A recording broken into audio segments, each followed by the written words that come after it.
All right, we got to stop talking crazy because we're on the stream. Hey, no, Hey, man, you know what I'm saying? I just was good. mowing the lawn earlier. I was just mowing the lawn. That's all. Just mowing on, cutting the grass. I actually Wait a did mow minute, the you lawn ain't got no today. grass to cut? The front yard, man. Oh yeah, you do got the Front yard. And we see, you His know gardener what? does, that's true. We had a gardener, and then we got the stuff in the back. The backyard's taken care of, and he kind of went up on his prices, understandably. You know, you got to do what you got to do. Inflation. I was like, bruh, no, no, I'll do this myself. It's just this patch of grass in the front. Do it myself. Thank you.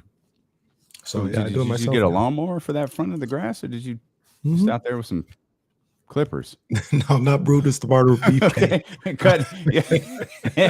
Yeah, out there cutting and strutting. Oh, that would have been a good one. Brutus the Barber Beefcake into the, what was his name? What was his NWO name? Not the Acolyte. What is it? I don't remember his NWO days. Deuce, what was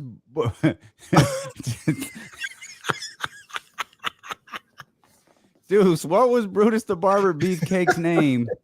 I know Bryce is in here. What was that dude's? What was his name? Deuce a wild boy, man. The Acolyte. Is it? No, it's not the Acolyte. No, because that was the guy who wore the shades. No, the Acolytes. That was Ron Simmons and who was the real cut buff dude with a beard? And well, I know this is wrestling, but he looked really old, but he was like ripped. And he had a gray looking beard, kind of gray. What's his name? The Acolyte or I can't remember. No, the Acolyte. No, what was his name? Oh, he says Disciple. The Zodiac. Oh, so the Zodiac, that's one, but the NWO one was the Disciple. That's what his name was. And he was the Zodiac too. He was the Zodiac. Big pop. Fucking pump. Brutus the Barber Beefcake main evented a pay-per-view in WCW one time. Hulk Hogan versus the Zodiac, for God's sakes. Oh, you talking about Big Papa Pump? Wrestling was never the same.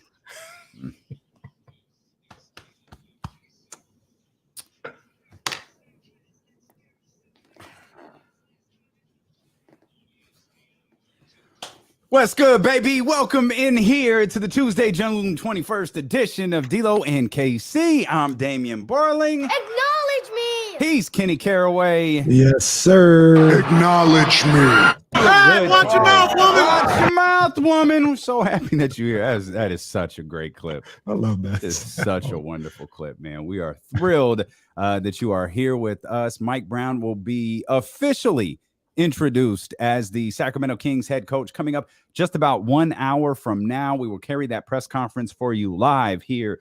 If you're listening on Odyssey, you'll get to hear it. If you're listening on 1320 AM, you'll get to hear it. If you're watching on twitch.tv/ESPN1320, youtube.com/ESPN1320, or if you're watching on Facebook Live, you'll get to see that press conference. We on FB again today. Let's go. Well, oh, we in here, baby. We in here. Matt George is going to be with us coming up at 2:47, and the professor Jason Jones will be with us coming up at 3:20. So a big day planned for you, a fun day planned for you, and I guess we're starting off with a bang.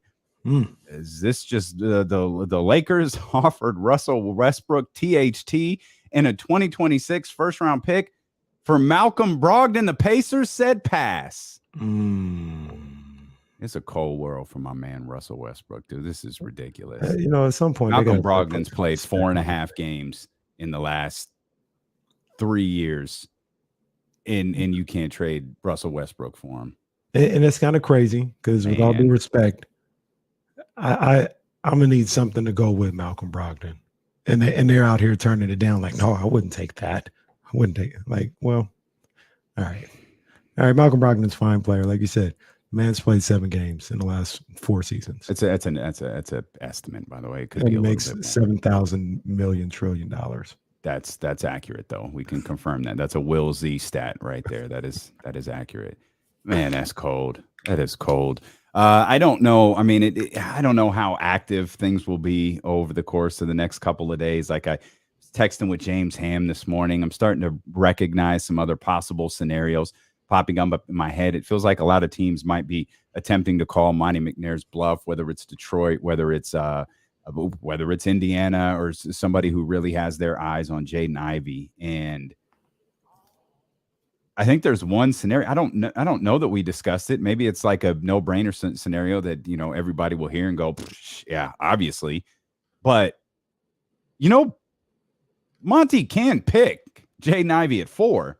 Mm-hmm. And you could trade him when Detroit goes on the clock. Because if it becomes one of those, he ain't going to do it. He'll be right here for us. Sacramento Kings select Jaden Ivey. Call Monte. Someone call Monte. Let's get Monte on the phone. His phone he could be, Monte McNair could be just as busy in the moments leading in to that selection as he is the moments coming out of that selection. Mm-hmm.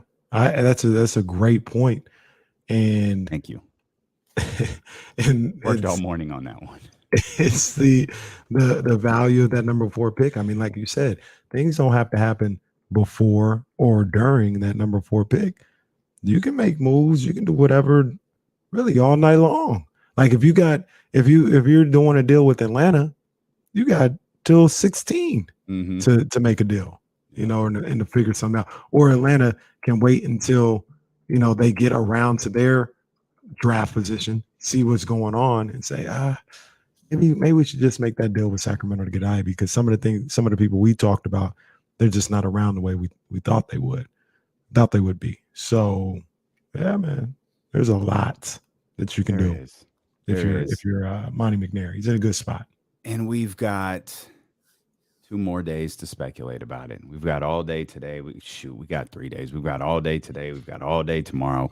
Really, we've got 5 hours on Thursday to speculate. 5.5 hours on Thursday to speculate about what's going to happen until hopefully Adam Silver goes to the podium and says the Sacramento Kings have selected ...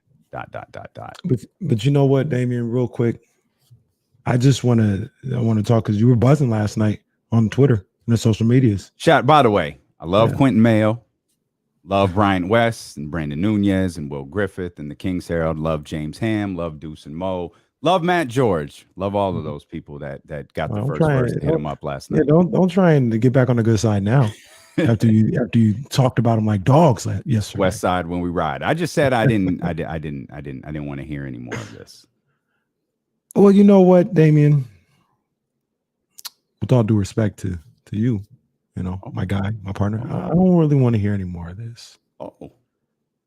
Thought about it, talked about it a little bit when James Ham was here, and I'm trying to make the playoffs, man. I'm sorry. I'm trying to make the playoffs. Period. Call me Kenny Ronadive, because I'm putting the mandate out. Like, what we want to draft somebody else and continue this nasty cycle that we're in? Because what's going to happen is you're going to draft a guy that's 19, 20 years old. We all say, give him 2 or 3 years. He'll be ready. Well, in 2 or 3 years, Fox and Sabonis will be gone, and it'll be Ivy and whoever they pick next year, because they would stink, just standing around in the living room like Will Smith. And then we'll be like, well, we got to pair somebody with Ivy. We got to match something. But you know what? Contract negotiations, the extension's coming up. Do we really want to do that? I mean, they haven't won anything since he's been here. It's this nasty cycle over and over again. Go for the playoffs, man. Go for the playoffs. So you're willing to leave a potential young star out there because I don't think he's going to be a potential young star. Well, see, that's I think that's what this all boils down to, is you don't see Jaden Ivey the way that I do. Therefore, you're wrong. You're seeing this in the wrong way. If you were to see things the right way, you wouldn't feel this way. You would see the star potential that Jaden Ivey has, and then you would stop spouting this ridiculous nonsense. I'm with you. Go get John Collins. Go get some of these players, but don't do it with the 4th pick. Kenny Ronadive. And I'll say this: we're changing the sports scene. We're changing the name of this show. It's D-Lo and KR here moving forward. D-Lo and KR. See how easy that was? We didn't draw out a week's long worth of not changing the name of the show. It's D-Lo and KR here moving forward. Kenny Ronadive. The whole me. There you go. There we go, Chuck.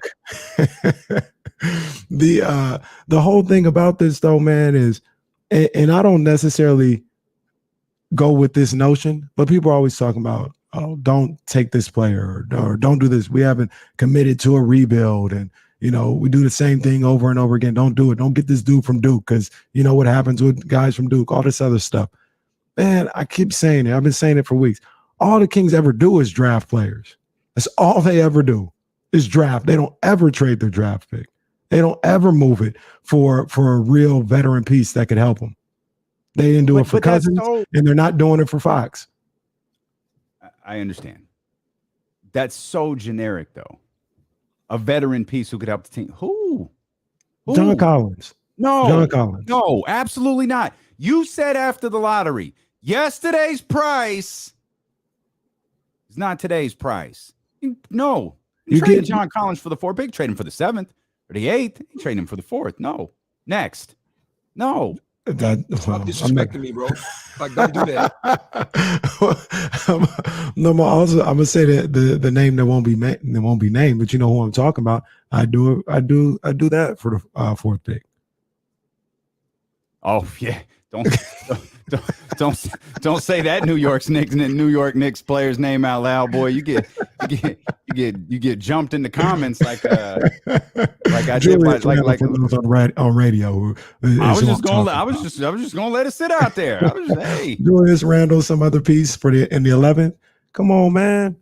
Come on, what we gonna do? We're just gonna. But look here. We're gonna just draft another guy. He's not ready. No, I saw the clip. I saw the clip from Jay Billis, who was co-signing you. That's right. And he sat up here and he said, "Who's the most ready to help a team right now?" And it wasn't Jaden Ivey. I'm really close with those guys at Duke. It wasn't Jaden Ivey. So you're gonna bring in. He spoke pretty highly about Jaden Ivey, though. He spoke very highly of him. But you're gonna bring in with Sabonis and Fox ready to win, man. They ready to do something. You're gonna bring in a guy that can't help. Why do you have to do that Thursday? Why can't you do that Friday? Why can't you do that July 1st? Because that's your best trade chip. Is that number 4 pick? Unless you want to trade a future pick. Is John Collins on the trading block? Yes. Allegedly. Speaking of, let me duck here. Is Kyle Kuzma on the trading block? Allegedly, yes. The New York Knicks, is he on the trading block? Yeah, all of these players are out there without the 4th pick. They've been out there. We thought Jeremy Grant, we thought they were going to be traded at the trade deadline. They're still available whether the Kings select it for or they choose to move it. That pick, I'm fine if you trade it. I'm 100%. If Jaden Ivey isn't the guy, if you have a deal out there that can do what Kenny Ronaldive says, make this team better, I'm fine with it. But those players that we just named aren't it. But I'm gonna tell you this: you don't have the assets. You don't have the assets outside of 4. So I disagree. This is where I disagree, because we're doing that thing again where we look at these deals and go, we trade a star for a star or a play. No, we don't. That's not how this works. I'll put it in another way. There are people who have better assets than you. So if you get into a number of different people, if the Knicks want to trade with Memphis can give them something better in return. Memphis ain't trading nobody. Memphis gonna try and make a move. Toronto, they got more assets. They're trying to make a move. They're getting Daryl Morey right now. Memphis needs to calm down. Phoenix has the biggest probably trade chip in DeAndre Ayton. Like there was a report today they're looking to trade their pick. When you get into Indiana, probably has more trade chips. When you get into the open market after the draft, the Kings don't have a lot to give. But who's actually available? Like what's the trade that we just read? The ridiculousness, THT Russell Westbrook for Malcolm Brogdon, and they said no. Lakers love including THT. They be treating THT like he Giannis. Hey, we'll give you THT. I like THT too. I do like that dude, man. But they be acting like they got KD on their hands. Man, all right. There's more. It's time to make the playoffs, man. Anything else is uncivilized, man. I understand that. Anything else is uncivilized. It's time to make the playoffs, and we need to get back around. Right guard reference, right? Shout out to marvelous Marvin Hagler. Well, Charles I was Barkley thinking did too, more of but Hulk Hogan, but that's fine. That's I fine. Whatever you I want to forgot do. Hulk did it. Yeah. Yeah. Time, He did. baby. It's time, man. You got to make All those right. moves to do it. There's another name out there that I think we saw for the first time, or at least I saw for the first time. Shout out to Joe Adge, who's been secretly prepping us for the last several days with all of the stuff she puts on her Twitter account. I'll throw this name at you. Get your thoughts. Phone lines will be open the rest of this hour, 916-349-1320. Reminder, we're going to Mike Brown and Monte McNair's media availability. Monte McNair is going to speak to as well, as I just looked over at the Zoom and saw Monte McNair's name is on here also. So you'll hear from Mike Brown. You'll hear from Monte McNair uninterrupted on both the radio and the live stream. So we have got you covered here. It's D'Lo and KC, brought to you by McQueen and the Violet Fog, the smoothest gin in the world, handcrafted in Brazil on ESPN 1320.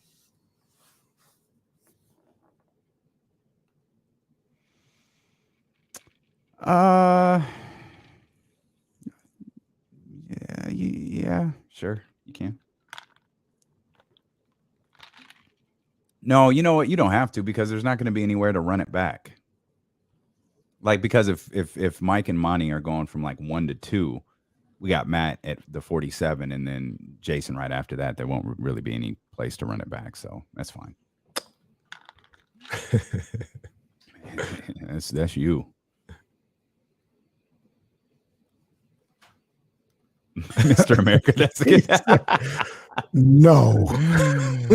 Are you Mr. America? Funny. I didn't remember that. Did you watch the whole skit? No, I didn't. Pull it up on YouTube later. It is funny. It is like, dude, Vince McMahon showed up on TV last night. This dude just showing up on TV. Yes. Wow. John Laurinaitis getting put on paid leave. Vince McMahon going out on television. When I was listening to something, and John Laurinaitis is going to take it all. Oh yeah. Pause. Oh yeah. That's how it works. He's they'll give him the garbage bag dropped at his doorstep and be like, you just say you did everything. Good luck on your future endeavors, pal. And it's not even like they're like, I appreciate you. Just do this for me. Well, you and your kids are good for life. Isn't he married to the Yes, Bella's I just mom? heard about that. Yes. I just heard about that. Yeah, that is a cold world out there. That is nuts. That they were talking about. I was listening to this podcast, and they were just talking about how, like, Laurinaitis or anybody in that Vince circle, like, the loyalty they have to him, like, it probably hadn't even been discussed. Like, you don't even have to be asked. It's just like, well, it's what I got you. Especially from him. Yeah, especially I got him. you. Like, you already know what time it is, Vince. You ain't even got to say it. Oh, he is. No, he's been the creative person. He's the head of talent relations. It is very literally 1990 all over again in that company. If you're alive, you're still in Vince's inner circle. If you're alive, you're still running the company. The only one that's not here anymore is Pat. Vince and Brother Love. So appreciate y'all. Absolutely. Thank you. I got something a little controversial. And I might get jumped. I might get jumped for saying this right here on this station. On my show. Okay. On this stream. I think Modern Family better than Office. I think they're a little different. I think they're different. I've seen episodes of Modern Family, and I agree. Like, it's funny. Like, I like it. They're in the same vein, but they are different. I look at, now that I've seen The Office a few times, I see them as different shows. But they're in the same vein because they have the same, like, you've seen it more like a couple times. Well, I peeked, but even before then, I peeked into some episodes that come on whatever. What is that? Comedy Central? Maybe something like that. Peeked in. Said Modern Family better than The Office. What'd you say, Jesse? But I also acknowledge, I think they're different. I think they are different shows. Modern Family. Maybe I need to give Modern Family some more some more time. Modern Family cracking me up. Bro. I keep trying to. Last night. I was like, this show. I forgot how funny this show is. Kyle, is it out yet? Can't do this.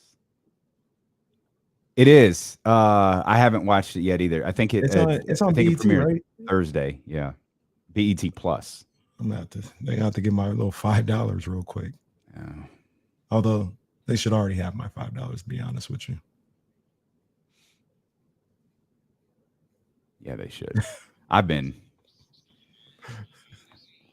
Hey, a quick pause. This me. It's my fault.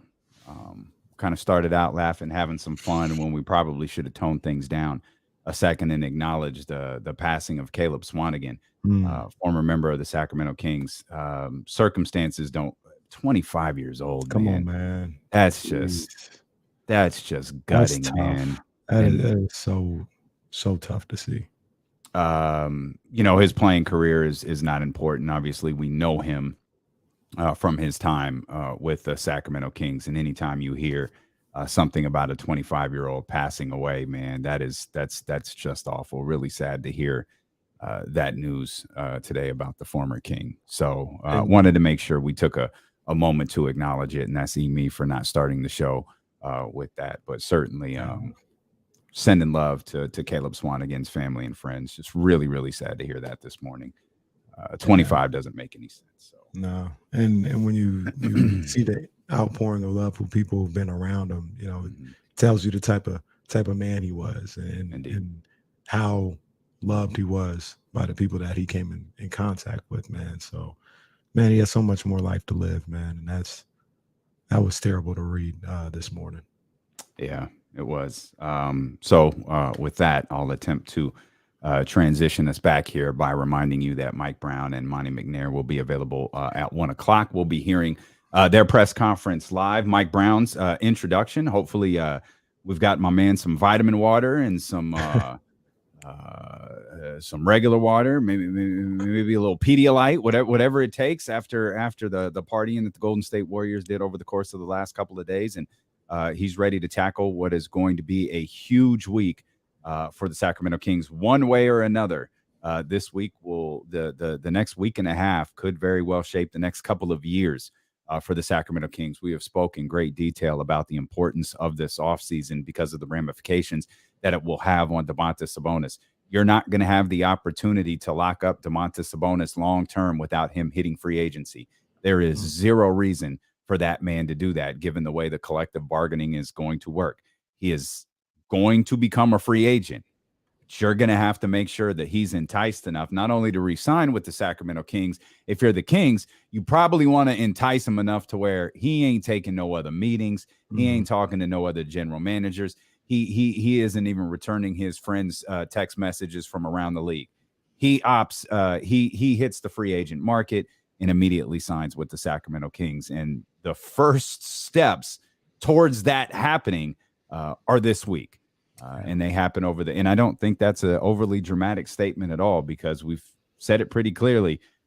If 17 happens, it's probably not just 17. It's 17 straight years. It's 18 straight years, and it's 19 straight years. And you're going to be trying to figure out how to fix this. Monte McNair's probably gone.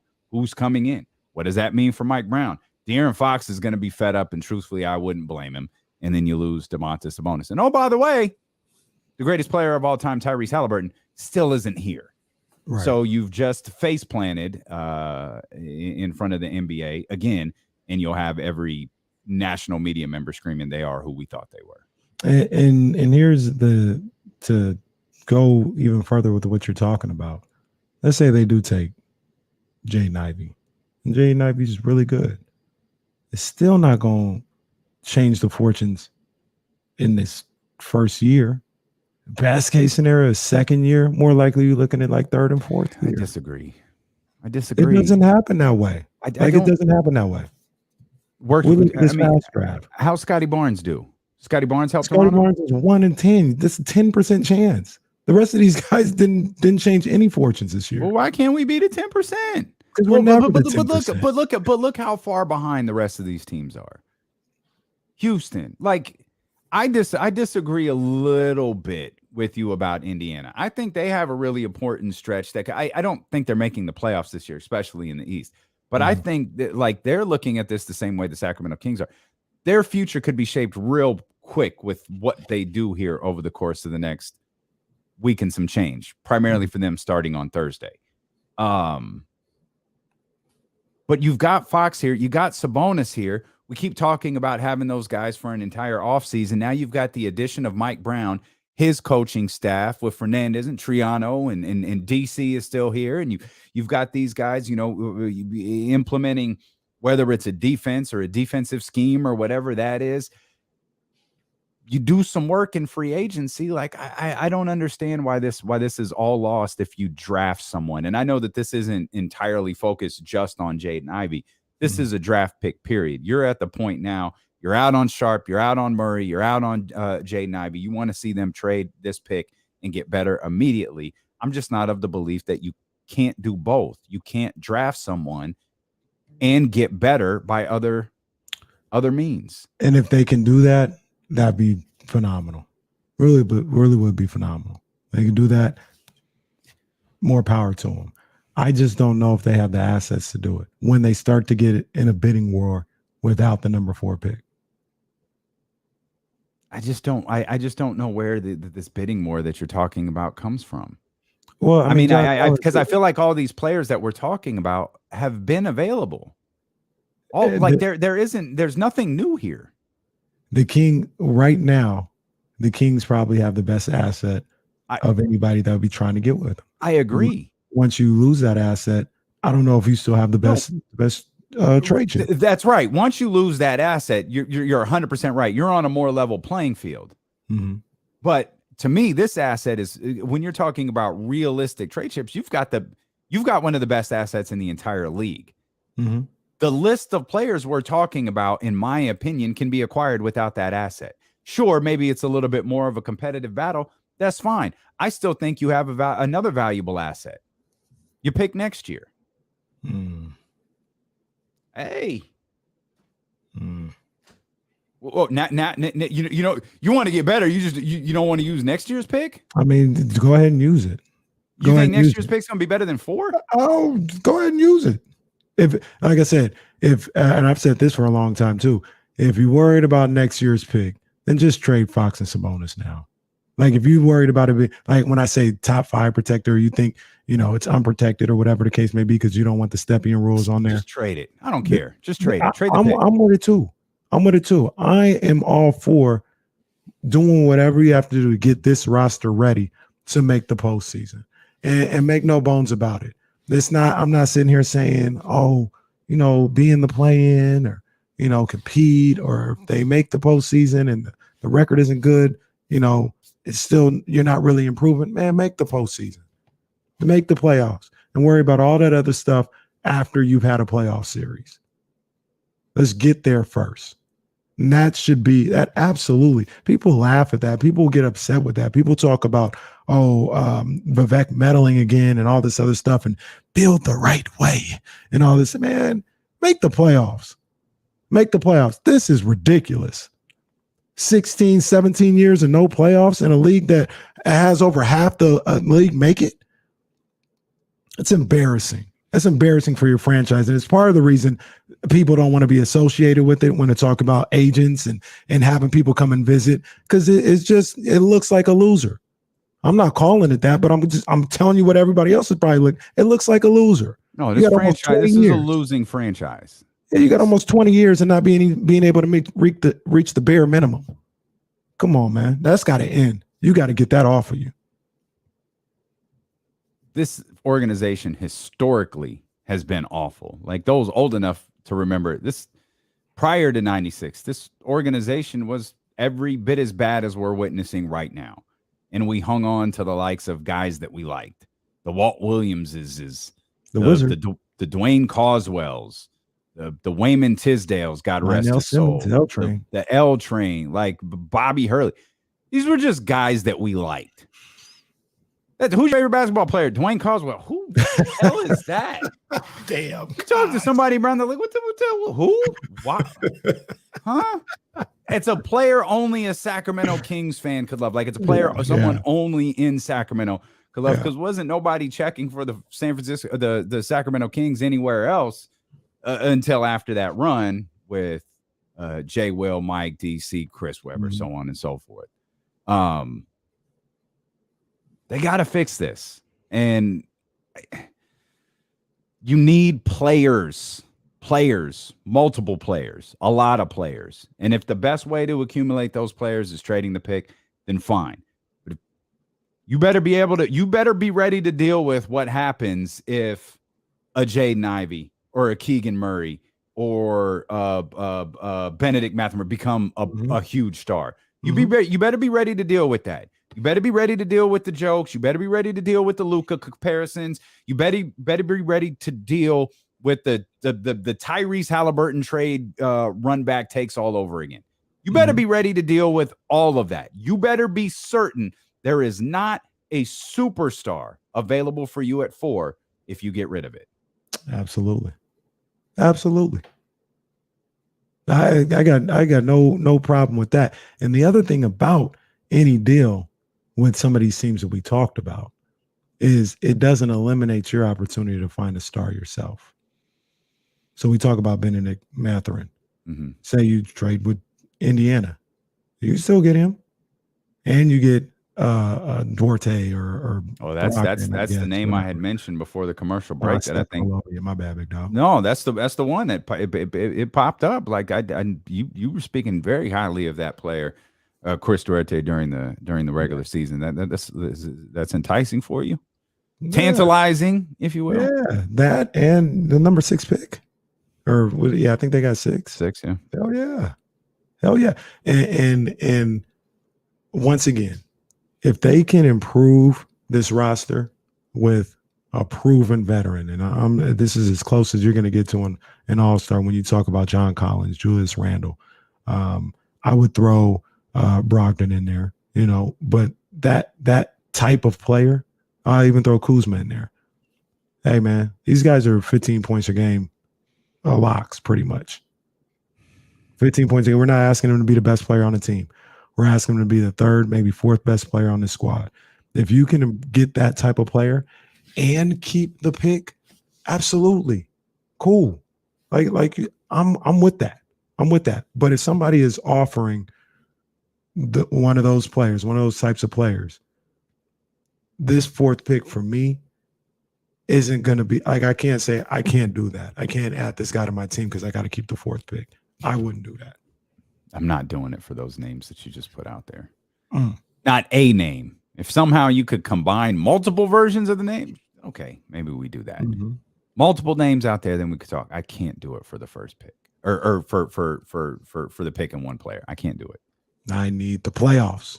And I think you can get the playoffs. I don't know why we're dismissing some of these young cats as if they can't help.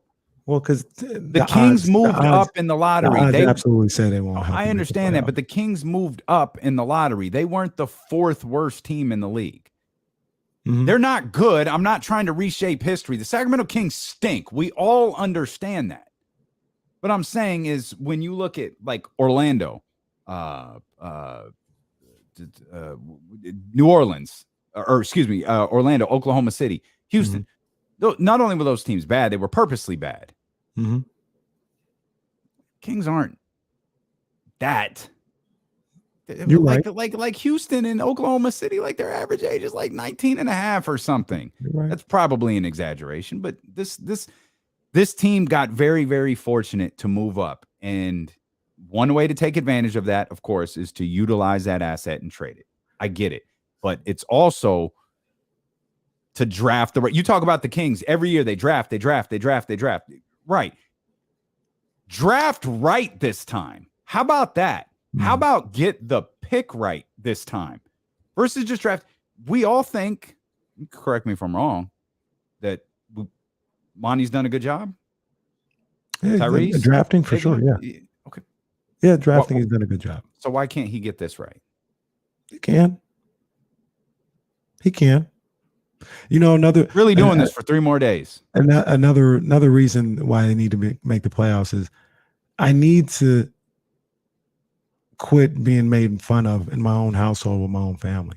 I mean, now they're jumping in my chat. I saw it. Yep. Jazzy 510. Well, okay, see, you know what they say. If it walks like a duck, quacks like a duck, looks like a duck, it's probably a loser. That's it.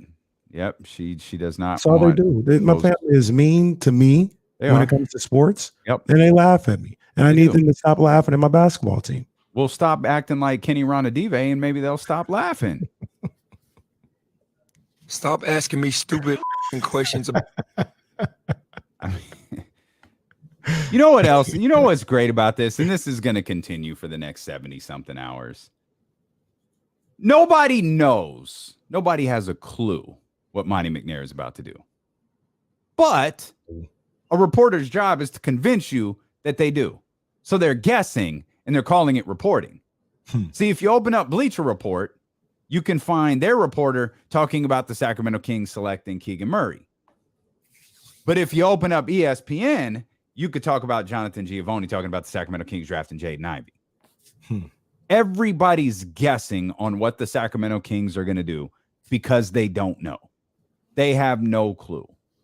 I don't believe Monte has let any of his plans, ideas, thoughts get out anywhere.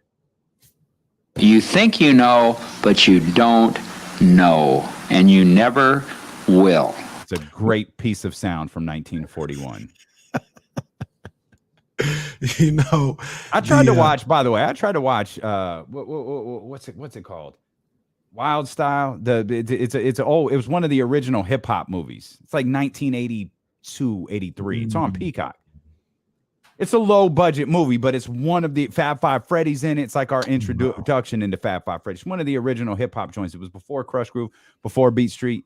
Bruh, that joint absolutely sounds like it was made in 1982. Like I put that on and it had like that record like sound underneath it. I was like, oh, this will be tough. This is gonna be tough. When was The Last Dragon made? Does anybody know? 80. That's Rhythm of the Night, right? 86. Oh, a little later than I thought. I think Rhythm of the Night is 86. 84. That's the song they're dancing to, right? Yeah. I think so. I hadn't seen Last 85. Dragon. 85. I hadn't seen Last Dragon in a few years. That's kind of disrespectful. That's one of my favorite movies. But yeah. I derailed you. Sorry. I don't even know what I was gonna say. I should have said this is random, but I do remember what I was gonna say because you talked about nobody knows, right? Jim Moore let us know. You think you know, but you really don't know. Really don't. And I think the only person that has an inkling is Woj.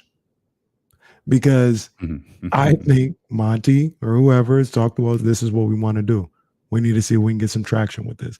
Or this is what we're open to doing. I'm not saying, I don't think they will not draft at any means. I think if they don't get the offers that they want for the 4th pick, they'll draft. They'll draft at 4. They'll take Ivy or Murray or whoever the case may be. They'll deal with that whenever it happens or whenever they have to. But I think deep down, I think they'd like to move off the pick and get some established veterans, swap picks with somebody, still be able to draft preferably in this lottery. But if it's just in the first round, cool too. But I think they want to diversify this asset if they can. And that's the only thing that I've heard from anybody. I shouldn't say that because there's other things that I pay attention to. But the Woj thing stuck out like a sore thumb to me. Yeah, Woj, I mean, before the finals, like he went hard in the paint. Yeah, well, this ain't NBA today. This is before the finals. Mike Greenberg did everything but say, hey, let's get this Sacramento Kings report here from Adrian Wojnarowski. Because that's essentially what it was. I see the validity to that and understand that Woj is often used as an asset in these moments, in these situations. because he's connected throughout the league, and you can make contact with Woj without making contact with another team and get a line into that team's thinking. At the same time, you can get a report on something. And I think the most telling thing that came out of that report, and it's what stuck out to us the most the next day, was the asking price is going to be steep.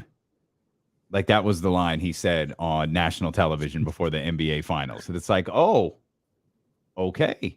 Yeah. That's an interesting line. And Jonathan Giovanni has run with it here in his latest mock draft. Quote, rival teams say the asking price will be considerable, with a mix of established vets like Brogdon, Kuzma, Jeremy Grant, John Collins, a 2022 draft choice, and rookie scale contract players such as the Pacers' Chris Duarte, believed to be some of the options that have been studied. And the next line is equally as important. Even if the Kings stand pat, considered the most likely scenario as of now, Ivy could make quite a bit of sense. And he goes on to talk a little bit about Jaden Ivey right there. But the asking price, the alleged asking price, is certainly being put out there. He also added there have been exploratory conversations with Indiana, Washington, New York, Oklahoma City for the 12th pick, not the 2. There was a distinction there in Atlanta. Nothing surprising in any of that. That's essentially Brogdon, Kuzma, Randall. OKC is interesting, and John Collins. That's what that is. And I'm with all of that, to be honest with you. The Brogdon one is the one that gives me the most pause, and it's not because of his talent or his ability on the court. It's his ability to stay on the court, which has me worried the most. And he's got a pretty hefty contract too. But if you're able to get Duarte involved in that, now we got action. Now we're talking. 36 games last year. 36 in an 82, 56 in a 72, 54 in a 72, and then 64, 48, and 75. Man. That's tough. There was a report, I guess, from Bob Kravitz that talked about what the Kings were asking Indiana for. I want to know did you see this? Do you believe it? Do you think this is on par with what the Kings are asking? I did see it. Refresh my memory and clue everyone in here. He said, and it was Evan Sittery, I think that's how you say his name, from Basketball News. He reported what Kravitz had said, either in an article or in a tweet. He said the Kings want the number 6 plus 2 future first-round picks in order to move down from number 4 with the Pacers. They said Indiana declined. Calling cap? Or actually, calling cap on which part? On the offer. The actual offer. Ask. No, that's all I'm not going to say. I think the ask happened. Ask. Yeah. I think the ask happened for sure. At the same time, if I'm Indiana, I wouldn't do it either. Right. I'm not trading. No, I'm not trading 3 first-round picks for 1. Well, see here, and here's where you. So this is where you test people a little bit, because people telling me they're probably telling the Kings, and I don't mean this to crap all over the young man, because I mean it. I'm not just saying it. I really do like Jaden Ivey. Oh, here it comes. But if everybody's so sure he a damn superstar, how sure are you? How sure are you that he's a superstar? Because if you're that sure, 3 first-round picks shouldn't matter. If you tell me he could be John Morant, but if you tell me he could be John Morant, Dwayne Wade, which is Jay Billy said, you still got to build though. Like, you still got to build they got Tyrese Halliburton and Duarte, greatest player of all time. I understand that, but that it's like Smokey. This ain't enough. You looking at the Pacers like, make it enough. It's not it. And Rory in the chat, this is how I feel. Either Ivy is a surefire superstar or that trade is outrageous. Both can't be true. I agree with Rory on that one. Both can't be true. You can say put your money where your mouth is if you think he's a surefire superstar. In the NBA, well, okay, first of all, who's saying he's a surefire superstar? The people, the reporters. No, you're interpreting. No. Nobody's calling him a surefire superstar. Stop this. No one's calling him a surefire superstar. Stop it. You're making that up. You're interpreting stuff. This is why Jazz gets mad at you all the time. This is why right here. That type of stuff. We'll step out. We'll come back. We'll continue this conversation as soon as Monte McNair and Mike Brown go live. We'll go live to Monte McNair and Mike Brown. You won't miss a single second of that press conference. We'll have it for you. We expect at the top of the 1 o'clock hour, we'll have it for you commercial free as well. No interruptions. We're back with more. It's D'Lo and KC, brought to you by McQueen and the Violet Fog, the smoothest gin in the world, handcrafted in Brazil, on ESPN 1320. Can y'all hit the thumbs up, man? Y'all in here strong again. I mean, 483 here on YouTube. If you could hit the thumbs up, man, that go a long, long way for us.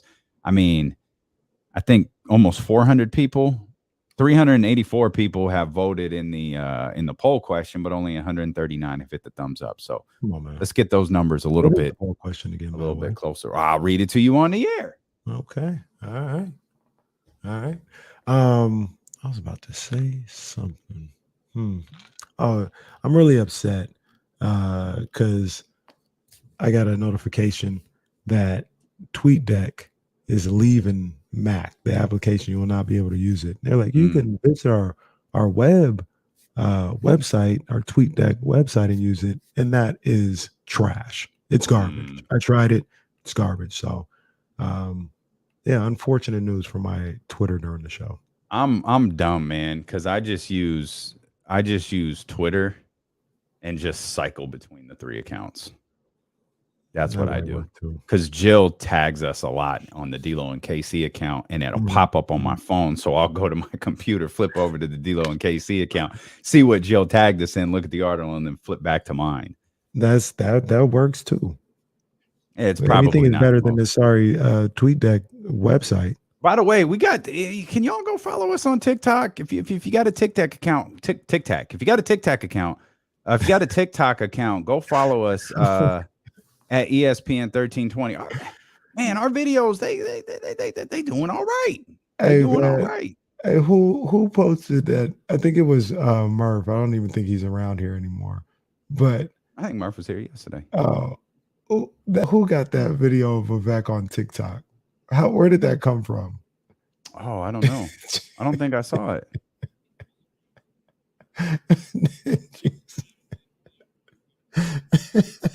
Oh my! You saw it, Jesse? I don't think I saw it. That's the first time I'd ever seen it. Come on, man. Oh man! Let that happen. Oh no! Oh no! How have I never seen that before, man? Okay, there we go.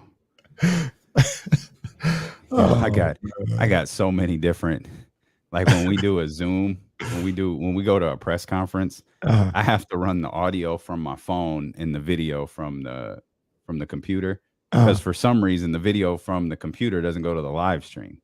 It'll go to the radio, but it won't go to the live stream. So thankfully they sync up perfectly. Knock on wood. We have this whole thing just as rigged as, I don't know. Bro, y'all have no idea. You have no clue that we're a part of one of the biggest audio media companies in the planet, but we're over here with our phones plugged into these what are now old Roadcasters. They just dropped a brand new Roadcaster. Yeah, we got the old joints.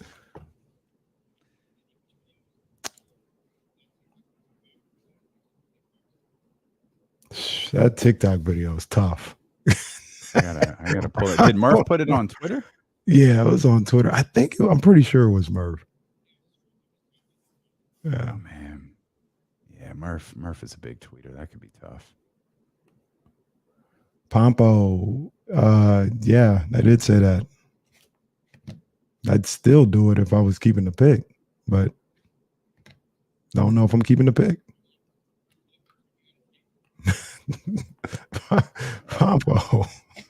Pompo the guru.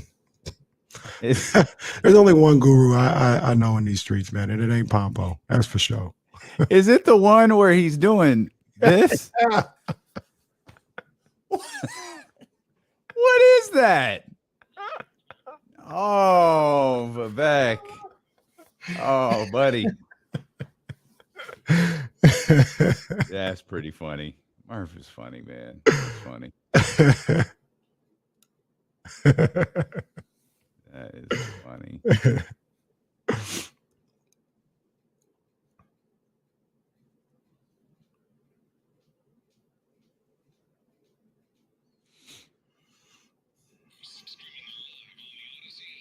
Live on Odyssey app, live on 1320 AM, live on Twitch, YouTube, and Facebook Live. If you want to watch Monte McNair's press conference with Mike Brown, head over to twitch.tv/ESPN1320 or youtube.com/ESPN1320 or head over to Facebook Live. We'll carry that live for you. What do you? Come on, man. Are you watching the Vivek Ranadive TikTok again? That's pretty funny. I don't think I've seen that. I hadn't seen that before yesterday. No, that cracked me up when I saw that. My man's making TikToks. We're making TikToks too. I ain't mad at him. Do what you do, Vivek. Do what you do. Our little Jaden Ivey hit him up clip popped on that in the 13th round. I'd be jumping over there on TikTok to go. So go check us out, ESPN 1320. I know a lot of people just kind of scroll TikTok. They don't really partake in it, but go check it out, man. We're making that a focus here moving forward. So I have some good content over there. Just as we do stuff around here. We changing stuff. TikTok. You understand me? We changing the game.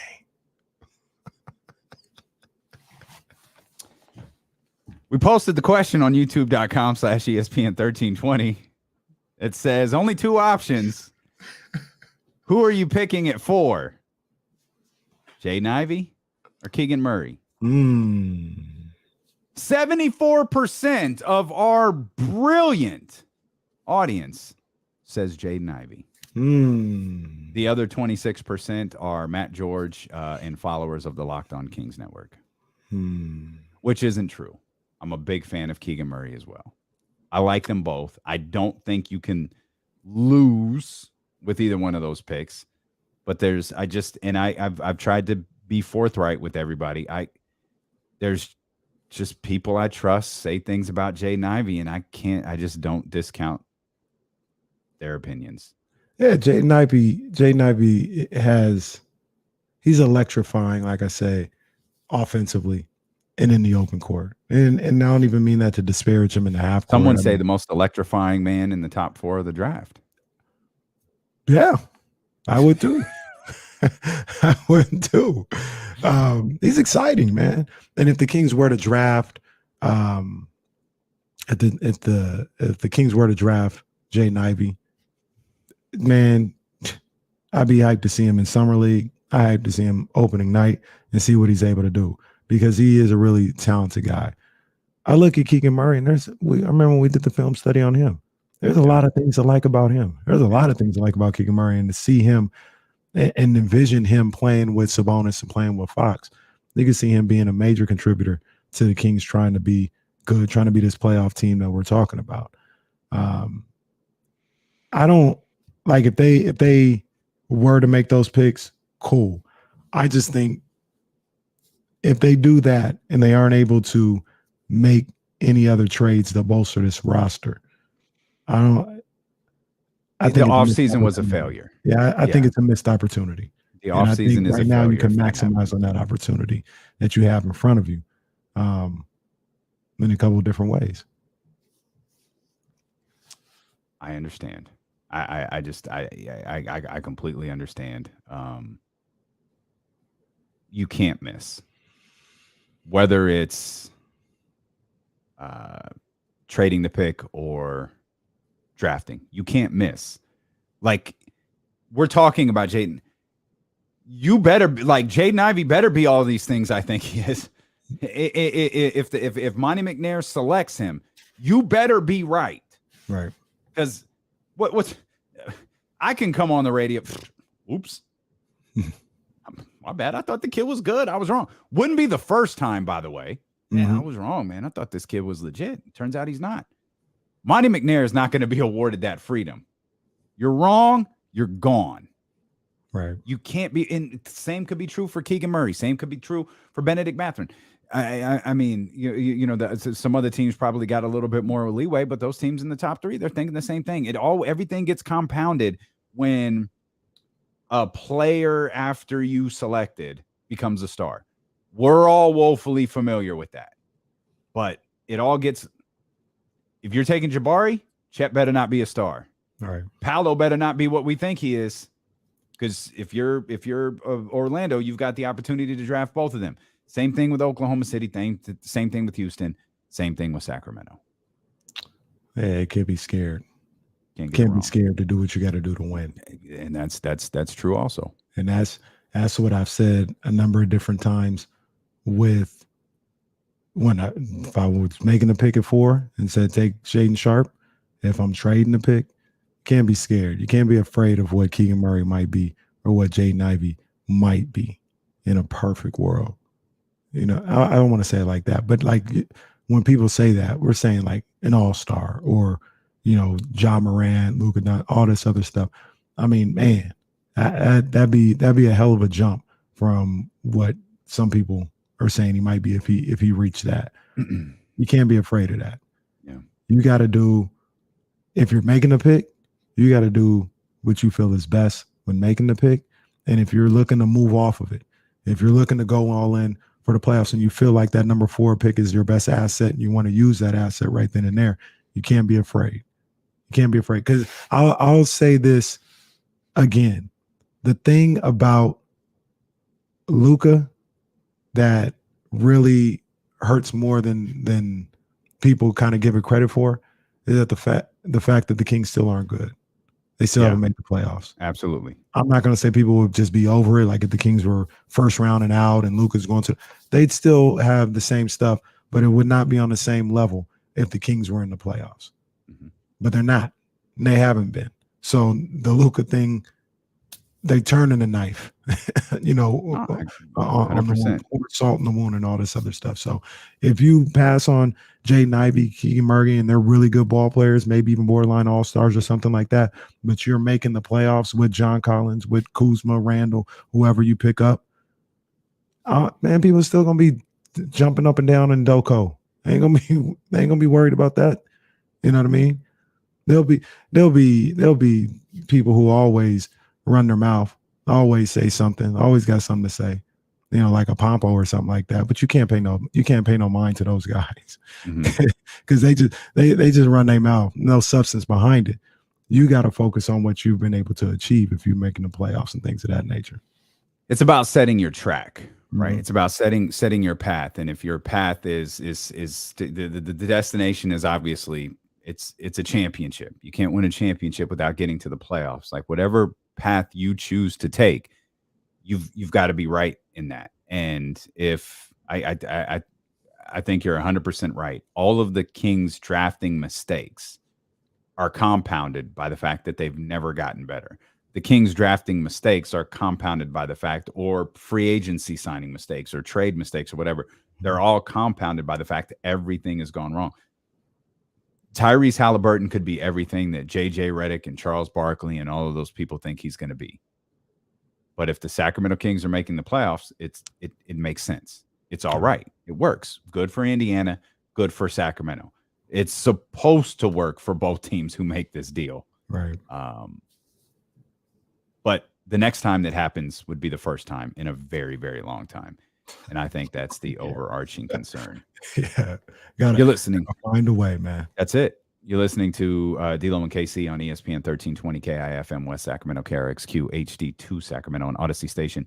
And driven by Lasher's Elk Grove Dodge. We are set to go to the press conference for Monte McNair and Mike Brown, new Sacramento Kings head coach Mike Brown. It seems like an eternity ago that he was named the Sacramento Kings head coach, but it was established very early on that he was going to continue to coach the Golden State Warriors through their playoff run, which turned out to be Game 6 of the NBA Finals. And now with the champagne dried and the trophy left in San Francisco, it's time for Mike Brown to start his new job. Let me ask you a quick question. Is there something that you're looking to hear from Mike Brown in this, or you just kind of want to see him and hear what he has to say? I don't know if there's something. This is gonna sound strange, but I don't know if there's something specific that I want to hear. But I feel like when I hear it, I'll know it. I'm like, that's what I was looking for. Does that make sense? Yeah, for sure. No. I don't think so. I mean, we air these because that's what we do, man. We bring you the Kings content. But we also it's a running joke with the Chatty House and the people who listen and social media. We know Mike's probably not going to say anything of note. Like, it's not like Monte's going to sit down next to him and go, you know what, Mike, I'm going to let you finish. He's not going to go Kanye on him and I'm going to let you finish, but we need to talk about this draft. These kids and in this draft, like, he's not going to do that. He's just going to say, yeah, we're having an exhaustive process. Yeah, we're going to do what's best for the Kings. Oh, yeah. No, we're going to do whatever we can do to get to the playoffs this year. Those are the types of things that Monte McNair is going to say. You know it. I know it. The 500 people who have tuned in to watch this press conference, they all know it. Everybody listening, they know Monte's not going to say anything. Right. Mike, I mean, this is the first chance we get to hear from Mike Brown regarding this roster, regarding De'Aaron Fox, regarding DeMontis Sabonis. Mm-hmm. He's, our 1320 Kings insider, James Ham, a good friend's Deuce and Mo. They're actually at the press conference at the Golden One Center. They'll get, Mike, this defense is trash, bro. Like, you confident you can fix it? I'm sure that the esteemed journalists who are there will word that question a little bit better than I just did. But we all know what it is. The Kings are terrible on defense. Mike is a defensive coach that is believed to be his specialty. We saw it in Cleveland, and he, from what we've been told, he had a strong hand in what went on in Golden State. So, how you gonna fix this? Where do you stand? And I know when we talked to James in the past, and this goes for a lot of people who hire coaches, franchises that hire coaches, and things of that nature. Where do you stand on trying to accumulate a roster that fits as best as it possibly can with the coach? And I mean that when I say, like, I think we're a little dismissive as a fan base, as people who follow the Kings, of Donte DiVincenzo. I think he's better than we give him credit for. And I could see him specifically being a guy with Mike Brown who could excel with the way that the attention to detail and the IQ that he has on the defensive end. That could be a Mike Brown type guy who could flourish under somebody like Mike Brown. But we kind of look at it as like, I'm not doing anything for DiVincenzo. Where do you stand on like Monte McNair trying to create a roster that fits best with Mike Brown's strengths? Okay, first of all, that was clearly a shot at me, and I recognize that. You've done it. You're not the only one, though. But I shot at you. I don't mean to downplay Donte DiVincenzo. I believe everything you said. Absolutely. Donte. I think there's an earthquake at the Golden One Center. For those that are watching, the camera's shaking like crazy. It's an episode of the Blair Witch Project. That's a dated reference, so my apologies. But I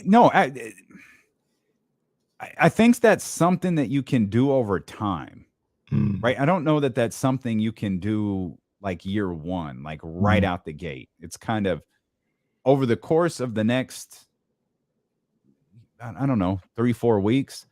It's kind of like, okay, we get to the middle of July, we get to the first week of August, and it's like, all right, Mike, this is kind of our roster. This is what you have to work with. You've got to assume you've got a tough roster to work with, period. Because don't go in thinking there's going to be these grand changes. The changes happen. Good for you. Good for everybody. I'm okay with trying to maximize a coach's strengths, but it's also I'd argue more important for a coach to maximize a player's strength. So there's a lot. I think there's a lot of give and take in that regard in terms of how you build a roster. I think Mike has to adjust the way he wants to coach based on the roster. That's fair. Whether that's fair or not. No, it's completely understandable. I want to see what he can do with Davion Mitchell. I feel like that's a guy that would fit what he likes to do on the defensive end.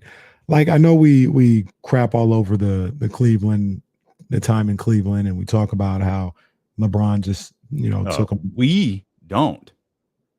Just for the record, we don't crap on Mike Brown's time in Cleveland. You're not involved in that. Thank you. I will say this to his credit in Cleveland.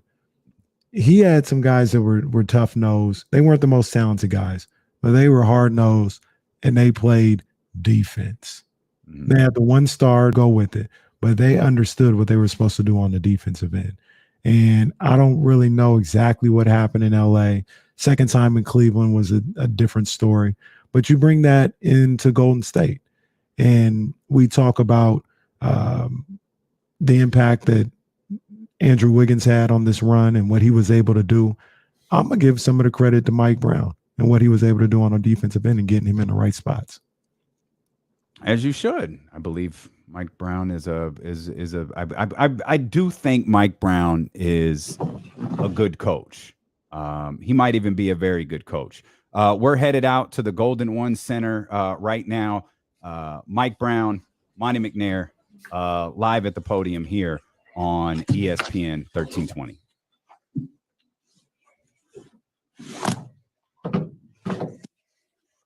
So Leslie, recording in progress. We're recording this. We just wanted everybody to know. Got it. Thank you. Okay, thank you all for joining us. We'll have Monte take it away. all right. Thank you, Carrie. Thanks everyone for joining us. Busy week, but I'm excited to be here today with our new head coach of the Sacramento Kings, Mike Brown, who, as you all know, is fresh off another championship. But we're excited to get him going here. Thrilled to have him. I'd also like to take the opportunity to introduce his family who's here with us today. So Rochelle, Cameron, Elijah, and Zianja. Welcome to our Sacramento family. So as we've said before, we conducted in the front office here a very robust, thorough, comprehensive process. And we wanted to ensure that we found the right coach. And we did a lot of research. It came down to really, three key things for us: experience, successful head coaching experience, relationships, the ability to build relationships across the organization, and leadership as a head coach, and leadership for everything that we're trying to do here. We certainly met with some qualified candidates, but Coach Brown's pedigree stood out, and we are, extremely excited to bring you aboard. You've coached some of the best players in the NBA, proven winner with the experience, discipline, and he'll bring a winning culture to this organization. So we're super excited to have you on board, and I'll turn it over to you. Thank you, Monte. First of all, I'd like to start out by thanking everybody in Warriorland. I tell you what, the fans there were terrific. They embraced me from day one. Joe Lacob, Peter Gruber, Bob Myers, Steve Kerr, the rest of the coaching staff, and in particular the players. I always think that this is a players' league, and the players that we have down there are very special. So thank all those guys. Next, I'd like to thank Vivek, Monte, Wes. I know he's someplace. Wes is always in the shadow around, but Wes Wilcox, thank you. Martina, thank you, and everybody else here in the organization, specifically the players too. I'm excited about being around you guys. So thank you all for having me here. And then lastly, I'd like to thank my family. I got my two sons, Elijah and Cameron here. Elijah's girlfriend Z, and my grandson. He's not out yet, but in a few more months he will be. He knows what's going on. I prepped him already too. So my grandson and then my girlfriend Rochelle. So thank everybody for this day. This day is very, very exciting for me. I'm excited about being here in Sacramento. I have a lot of friends that live up this way. And I tell you, I know everybody's like, oh, everybody says this, but nobody has told me anything or said anything bad about the area. It's always been positive. And that's even before I got the job. So I'm excited about being, what is it, Sacktown, Sacto, Sac, the Big Tomato, something like that. There are a lot of different nicknames for it. River City too. River City. Which river? There's two, right? Two. There's two. Okay, yeah, okay. The River City. I like that. But I'm excited about being here. The fan base is tremendous. I remember back in the day, them damn cowbells just used to ring in my ear and used to drive me crazy. I hope we get back to that point because now I'd love to hear them cowbells every game. I'd be the first one raising the roof and telling everybody to get up and ring those things all day long. So the fans, I'm excited about interacting with them. They're extremely passionate. They're knowledgeable. And I'm just looking forward to being around them. I'm excited about the arena. This is a world-class arena. Vec's people, they did a fantastic job of not only developing the arena, but the area around the arena. Throw the practice facility in on top of that. And, you got world-class facilities, not only for current players, but to attract any new free agents that we look to go after. So excited about a lot of things. Last but not least, the people in this organization. Again, starting off with Monte and Wes, I've worked closely with those guys the past couple of weeks. Their vision, their work ethic is second to none. I'm looking forward to continuing the relationship with those guys in all aspects. I'm excited about the players. Great young core. You talk about young fella sitting in front here, Avion, Foxy, Sabonis. He might get mad at me saying this, the old head compared to the rest of the guys. Harrison Barnes, got Richaun sitting here. I'm excited about this team. But one of the main reasons that I was brought here was to bring some leadership in a lot of different areas. I've been with a lot of different teams in my 30 years, and I've experienced what I believe is something that can get organizations over the top, not just in 1 year, but year in and year out. And that's having a winning culture. My job is to lead in that area. Every organization out there, in my opinion, has a soul. And the stronger that soul is, the better that organization will be. A strong soul, in my opinion, equates to a winning culture. And there's 3 areas that I'm gonna really focus on to get that right. 3 areas that I'm gonna lead in to get that right. The first one, there has to be a vertical and horizontal alignment of trust within all the units of an organization. It's not just about basketball. It's business side, it's the medical side, it's the players, it's the coaching staff. There's got to be a level of trust that's unattainable in most instances. The second area is there has to be a set of values. There has to be a set of values on the table that are led and upheld by the leadership of this organization, starting with me. Eventually, it'll get to the internal part of the group, which is our players too, the leaders within our group of players too. And then thirdly, there has to be an embracement of your role. Everybody will understand what their role is. I'm not just talking about our 15 or 17 players. Everybody in the organization, from the business side to the front office, again, will know what their role is and they'll embrace it. And if those 3 elements come together and come together at a high level, we'll have a winning culture here that's sustainable and long lasting. Can't wait to get started. Mike, ESPN 1320 East Jamestown. when you, first of all, congrats on another ring. But when you take this job, Can you say that again? Is that one for the thumb? Nah, we got good one. Oh, I only got 4.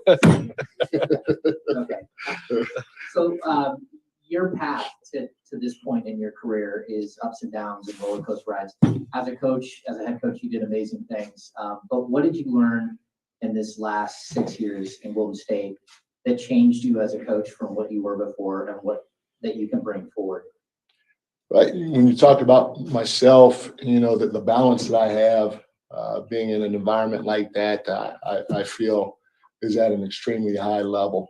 You know, the feel that I have for a lot of different situations, including, you know, the pulse of the team is something that, you know, you only can get through experience and experience with other guys. And so for me, that's a really big thing individually is that balance is there.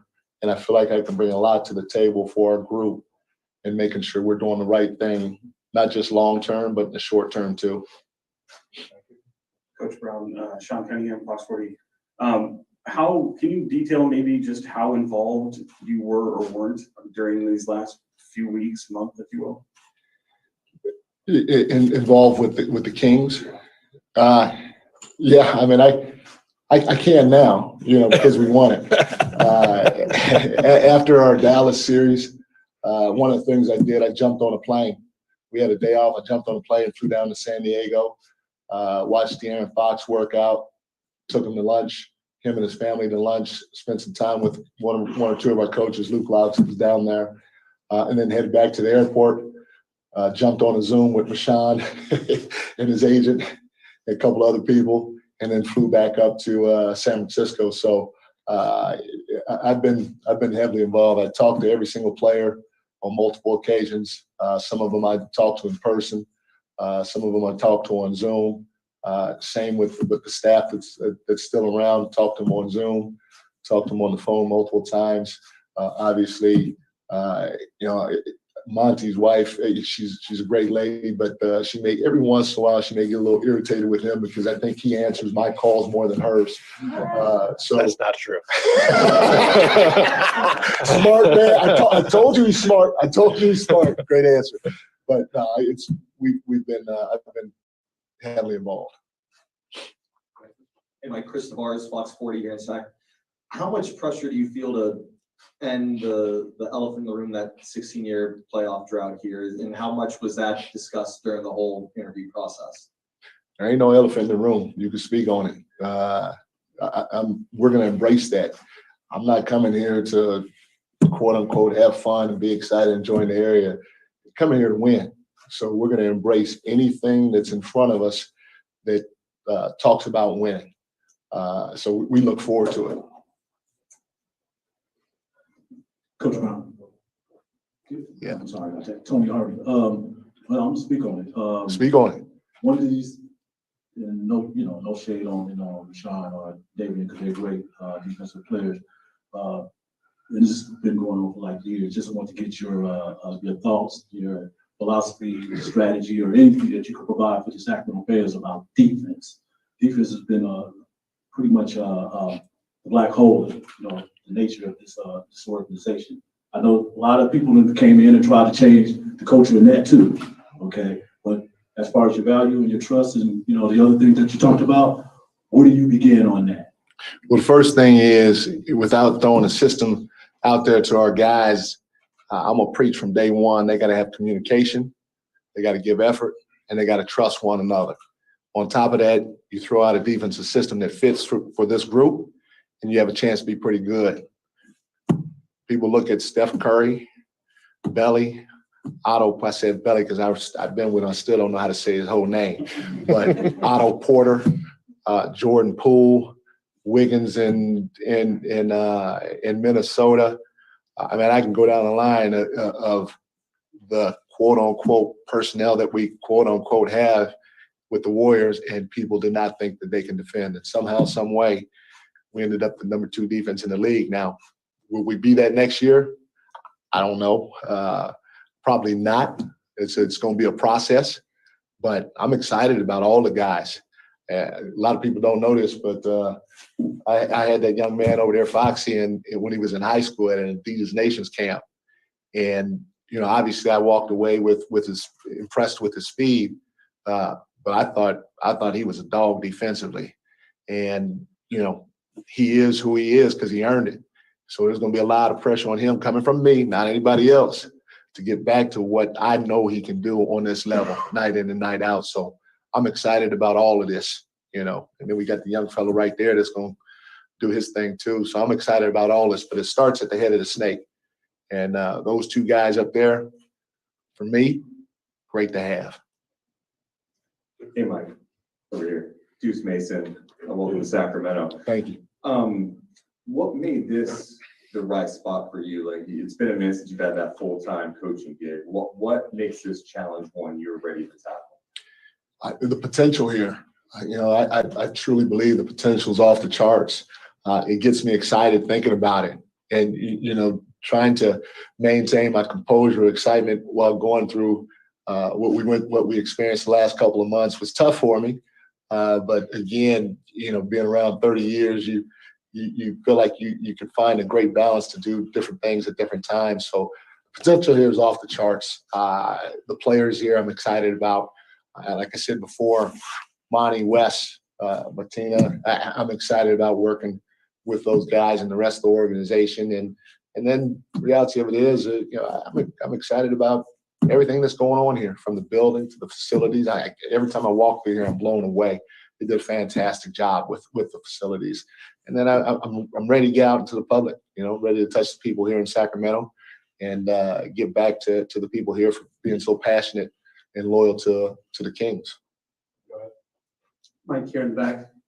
Andrew Hammer with CBS 13. You talk about everyone in the organization, basketball operations, knowing roles. Golden State's an organization that it seems very integrated vertically, right? Right. What is it about the conversations you had with Monte, with Vivek, that makes you feel like the short, mid, and long-term vision of this organization is aligned in a way that you wanted to be a part of? Well, you just feel that everybody here gives ownership to the people that are around. It's not my way or the highway. Everybody wants the best way. And whoever came up with that idea, high level, mid level, low, whatever you want to call it, we're going to roll with it. And, when you have that type of feeling from your group, in my opinion, the sky's the limit. Mike Jason Anderson, Sacramento Bee. Welcome to Sacramento. First of all, if you need a barber recommendation, I got you. I may need that. What can you teach the city of Sacramento and this franchise about planning and executing a championship parade? Well, I hope I don't get in trouble for saying this. I was able to take some notes yesterday because I really couldn't turn up like I wanted to because this daggone press conference today. So if you really want to know, just speak to me afterwards. Fantastic time. I mean, it just gets better every single time. And yesterday was sweet for sure. Hey, Coach Brennan Nunez, welcome to Sacramento. Thank you. Nice to meet you. What was this whole process like for you, hiring your coaching staff, and what was most important to you for the different people that you bring on, whether it be seeing eye to eye or various opinions, pre-built relationships, things like that? That and everything above. I mean, I wanted a diverse group, and we're still in the middle of trying to put that together. But I've hired my first, second, third, and fourth assistant. My first assistant, Jordi Fernandez, I've known him for seems like forever. I brought him in the league from Spain, 15, 16, 17 years ago. And he's had an opportunity to interview for some head coaches, but he's a guy that understands the international game and understands the NBA game in the same breath because he's coached both at a high level. Jay Triano, same thing, but he's a former head coach on the international level and in the NBA level. So he's great. Both those guys can coach both sides of the ball, but Jay to me is fantastic on the offense end of the floor, and Jordy is fantastic on the defense end of the floor. Doug Christie, in my opinion, he's a staple here. What a lot of people don't know is is we played against each other in college back in the day. And, our junior year, I put the handcuffs on. Well, that's how you do it, Dave? Dave, is that how you do it? Like that? I put the handcuffs on. He had 15 and 17 those 2 games. He was probably averaging 24.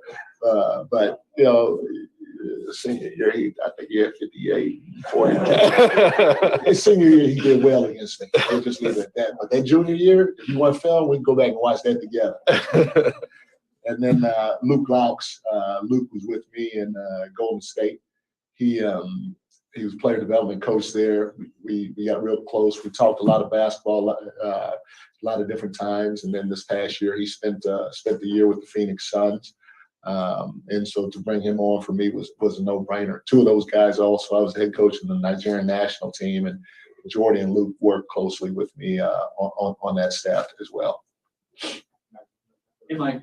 Matt George, ABC 10. Welcome to Sacramento. Thank you. In addition to the young core that you already talked about, the exciting core here, it's draft week, the 4th overall pick that the Sacramento Kings have. How excited are you to see what Monte and his staff are able to add to this core this offseason and implement that into next season?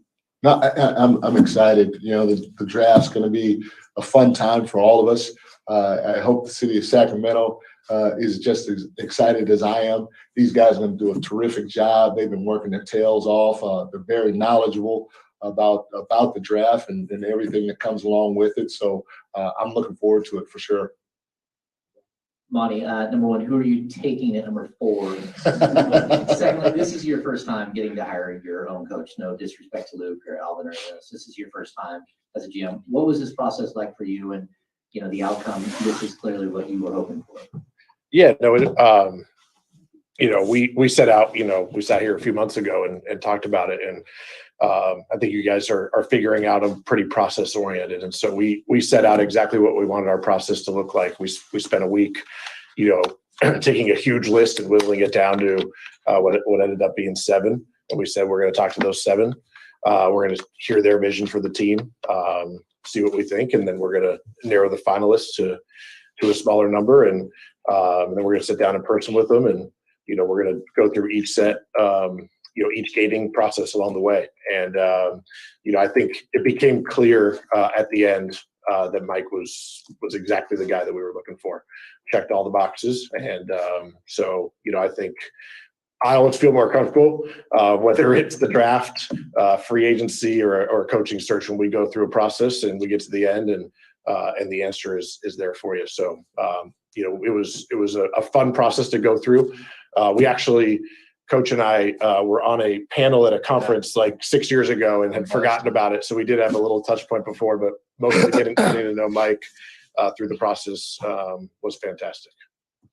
Along those lines, bringing him up to speed with the draft and kind of the process that you're going through, how much do you lean on him, that expertise, and try to use him as a sounding board along with pretty much all your staff as you go into Thursday? Yeah, well, we have a great staff. A lot of them are here, putting in the hours here in our front office. And, Mike's unfortunately been tied up with some other stuff, but we've stayed in touch, almost daily on what's going on here. And, obviously being in sync, we talked about the alignment, making sure that alignment's there every day on what we're planning with this team as we try to get back into the playoffs. So, Mike, I think has been he's coached some great players. He's been head coach, assistant coach on some fantastic teams. And so certainly his guidance on how he can utilize players, how he envisions the team playing.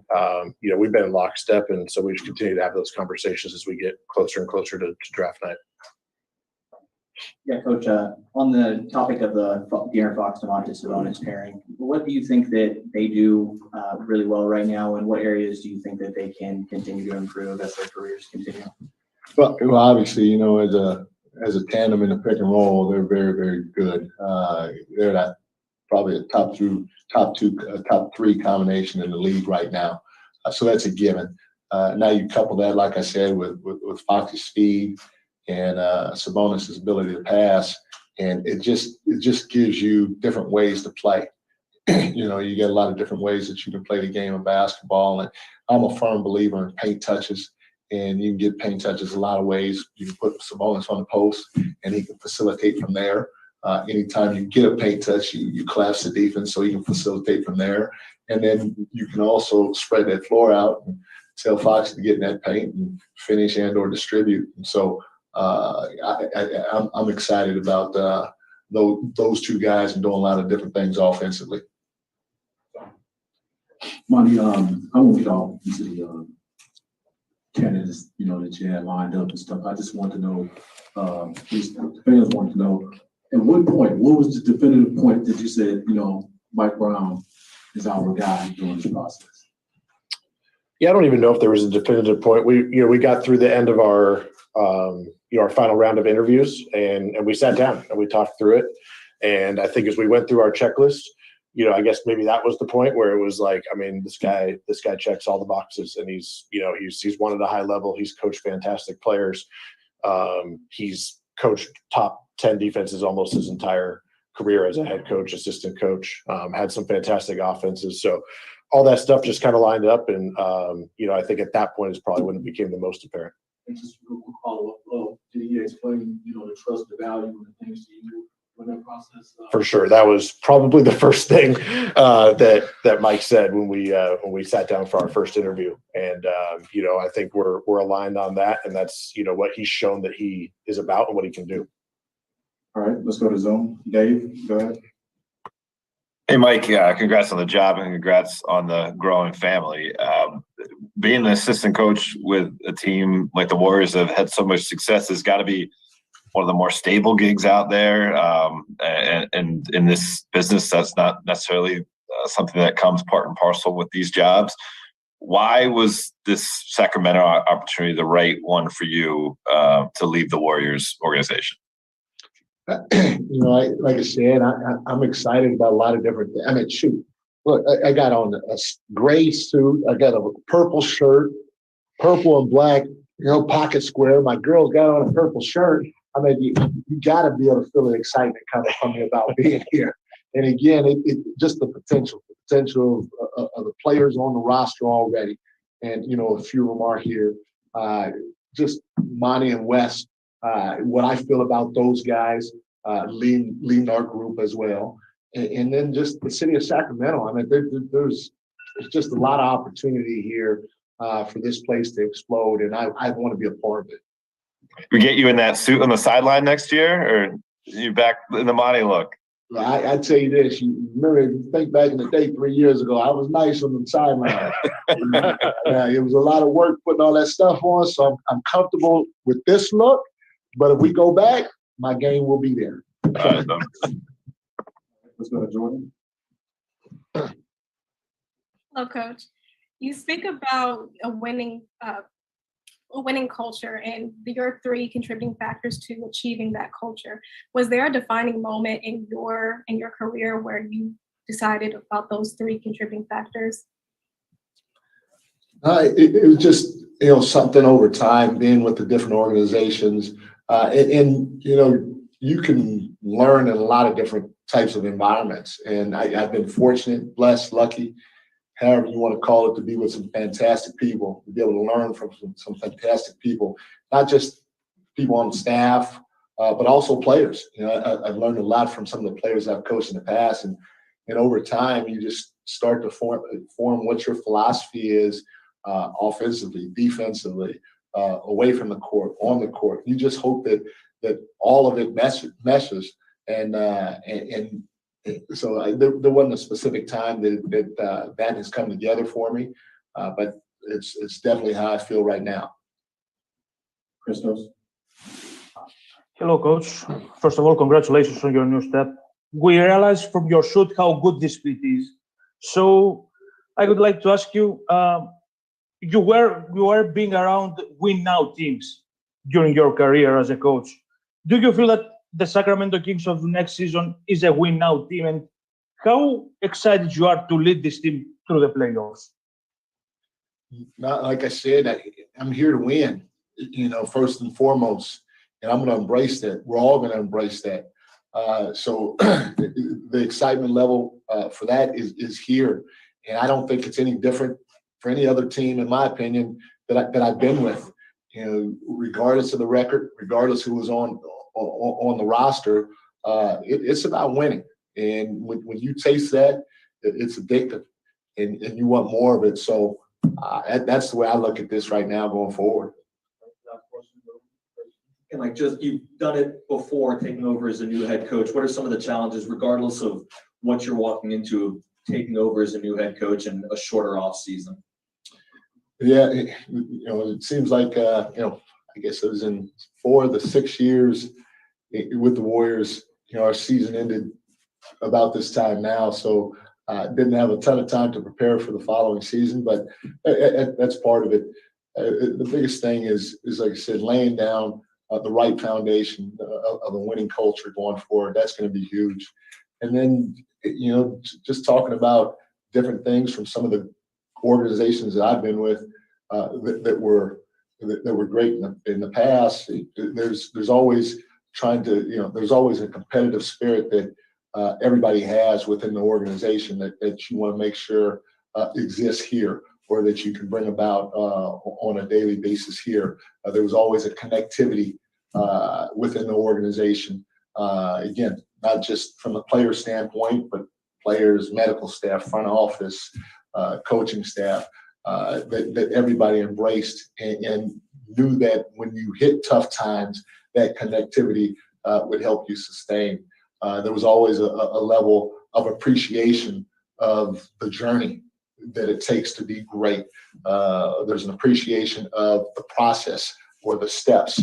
And there was an understanding that you don't want to skip any steps along the way. And then lastly, there was a focus, a level of focus throughout the course of the year, starting right now in the summer, and then carrying over to training camp, carrying over to the beginning of the season, the middle of the season, after All-Star break.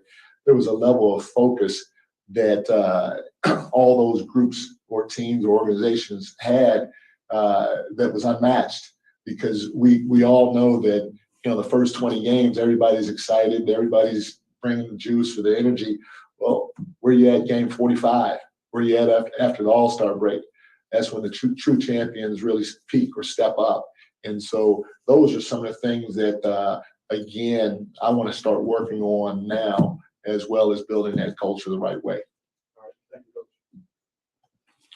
Thank you. All right, it sounds like that is it for the press conference there. As you can see, that is in fact it. As I got Kenny there on the little screen. For those listening on the Odyssey app and on 1320 AM, that was Mike Brown and Monte McNair. And there's a lot to take. No fourth wall or behind the scenes on this show. Jesse, we're good. We're just going to rock till 43, right? Okay. We'll figure out the commercial. ESPN 1320. We'll figure out the commercials later. Well, what do you think? I liked it. It was cool. It was we'll just collectively, we'll just all not acknowledge the sack down, big win. We'll just he'll learn. He'll learn. He'll learn. He'll learn what's acceptable and what's not acceptable. That's right. And pretty much none of that was acceptable. None of it. Absolutely none. But that's all right. That's all right. That's all right. He had a little Luke Belair last night when the cameras weren't rolling. That's all right. Yeah. We'll get him caught up on how things work around here. It's all good. Other than that, I like his energy. I like the things that he talked about as far as defensively, where everything starts. You guys have heard me, and I'm not breaking any barriers or anything like that or rediscovering anything, but it's in line with what I've talked about. Is you want to be a good defensive team, it starts at top. It starts with your guards. You know what I mean? And I think he absolutely believes that. We heard him speak specifically to De'Aaron Fox, who was in attendance, and say, I think you can be better than what you've shown on the defensive end. Indirectly, that's what he was saying. But I've seen you at your best on the defensive end. And I don't think in the NBA we've seen the best defensive effort from De'Aaron Fox or the best defensive execution from De'Aaron Fox. And he said, I want to get that. I want to get that out of him. I want to get him back to where he was a dog defensively, the way I've seen him in the past and what I know he's capable of. And he referenced Davion a number of different times. And that stood out to me. You know what I mean? I know maybe there's nothing behind it at all, but I think that says something. Yeah, we mentioned it before the press conference started, David. I said that's his type of player. That's the type of player that he probably looks forward to coaching and building a defensive game plan around. And he loves Davion. He loved Davion. So I like the energy. Davion was in the front row of the class. Like front row. I'm looking at the pictures right now. Yeah, Davion Mitchell was there. De'Aaron Fox, Terrence Davis. You heard him reference Richaun Holmes and his agent. I took note of that. We'll get to that here in a couple of minutes. Alvin Gentry was in attendance, as was DC, and a number of friends of D'Lo and KC, as you heard there. Yes, Shout out to indeed. Antonio Harvey. My boy Tony Harvey in the building. Squad was out there. Always in the building. Always in the building. But and not to mention like those guys that the players that you just mentioned look like they were coming from a workout or something. Oh They were yeah, there in free clothes. that's 100% what they were doing. Yeah. So I thought it was a good press conference. Like I said, I thought it was upbeat. The energy was good. I love what he said when he said, "I'm not here to have fun." You know what I mean? TD is jacked. I don't think I ever noticed that, but like Terrence Davis is jacked. He's a big ass dude. Hey, that's another guy, and I think David's on the same page as me. I don't know, man. I kind of feel like people just kind of dismiss Terrence Davis. I feel like you dismissed him. Oh no, you didn't. No, that's my boy. I apologize. That's my boy, James TD. dismissed him yesterday. That's my boy TD. I want to see him like the thing about it. And he's somebody that, because he's an underrated defender as well. He's very active on the defensive end. And he's somebody that you get him with Mike Brown and you get him maybe with good defenders around him as well. And I think he could excel on the defensive end and as a wing defender moving forward as well. I'd like to see him play on this team. I'd like to see him get minutes and be a part of what they're trying to do moving forward. So yeah, I mentioned it too. I mean, the guy's he's definitely been working out. Honestly, I don't know. Is that a trick question? Like, TD, you been working out? Okay, there it is, man. Future Davis, right there. Future Davis. I will wait for you. Yeah. The job of these press conferences is to get your fan base excited, right? It's tough when you're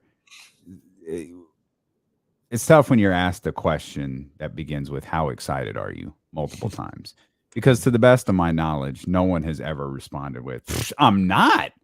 I'm excited about that." Kenny No, Atkinson like did. they're going to respond. Oh, of course, I'm very excited. Kenny Atkinson said he wasn't excited. Kenny Atkinson was so excited, he decided he didn't want the job anymore. Somebody asked him on the street, "How you got to be?" Now that I think about it, I'm not. I don't think I'm taking this job. No, in fact, I'm not excited to coach the Charlotte Hornets. Someone tell Woj. I'll tell Charlotte later. Someone tell Woj now. Someone tell. I do love that Mike was very emphatic that he didn't get to party like he wanted to because of this damn press conference. I did appreciate that.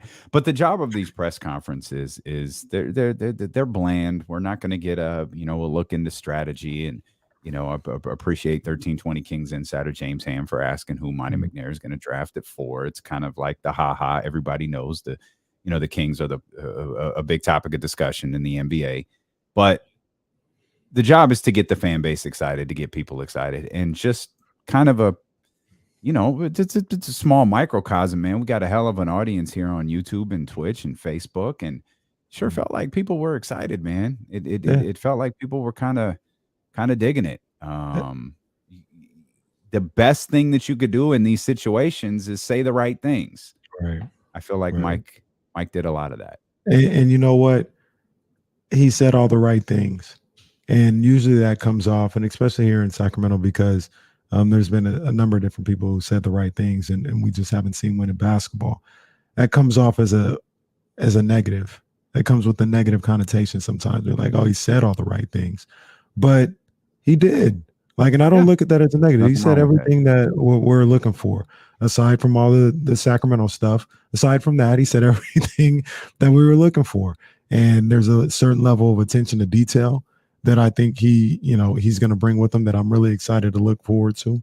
And one of the things going back to his comments directed towards De'Aaron Fox and about De'Aaron Fox, is I also believe that there's a level of accountability that he's going to hold these guys to, and not accountability. Once again, in a negative, like being a jerk. Like I'm not calling her a jerk, but in a Tara Vanderveer way. It's not going to be like that. It's not going to be like that, but it's going to be more so like if somebody's not doing what they're capable of or not living up to the talent level that he sees for them and that he expects for them, he'll let them know. He'll be like, you're underperforming. You can be better than this. And I think that's something that's been missing here in Sacramento for years now. And I think they'll respond to that. I think De'Aaron Fox will respond to somebody holding him accountable, and how he always talks about a level of structure and things of that nature. I think he'll respond to that. I think Davion will. I think all these guys will respond to expectations being put on them. Let's talk more about that. There's a couple of things I want to talk about. I want to talk about accountability. I want to get back to Richaun Holmes, his desire to win. We'll break down a lot more of what Mike Brown said as we just wrapped up the press conference with Mike Brown and Monte McNair. Lots more Kings talk on the way. Matt George coming up, Jason Jones coming up. That's all here on Tilo and KC, brought to you by McQueen and the Violet Fog, the smoothest gin in the world, handcrafted in Brazil on ESPN 1320. Good stuff, man. Are we just on a regular, Jesse, are we just on a regular schedule now, or is there anything else we have? No, it's going to get rocky. Yeah, I think so. Yeah, I think we go short to 2:13 because we've got Matt at 2:47. So we'll get back on track in about 30 minutes. So this, I mean, I don't think y'all will care as much here in the chatty house, but it's going to be a little rocky here for a minute. We blew through multiple commercial breaks. If we're going to do this shit again on draft day, I think we're likely going from like 5 to 6:43 without a commercial break. I don't know how. They talk all this stuff, man. Come on, man.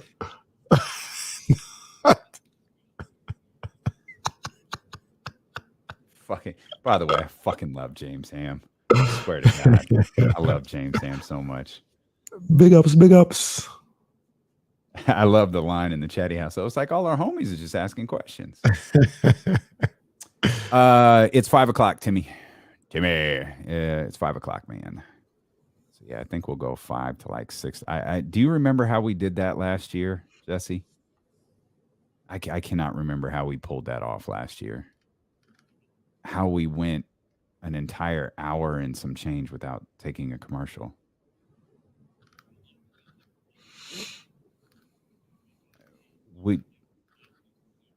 Yeah, I can't remember how we did that. I can call Danny and ask him if you want. I can't remember how we did that. We'll just move stuff around, yeah.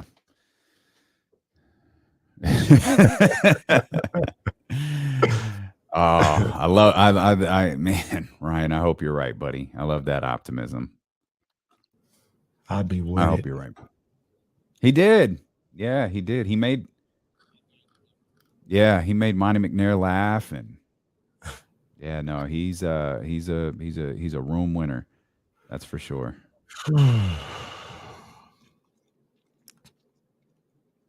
Future Davis. Early in the morning, late at night. Presidents were rolling.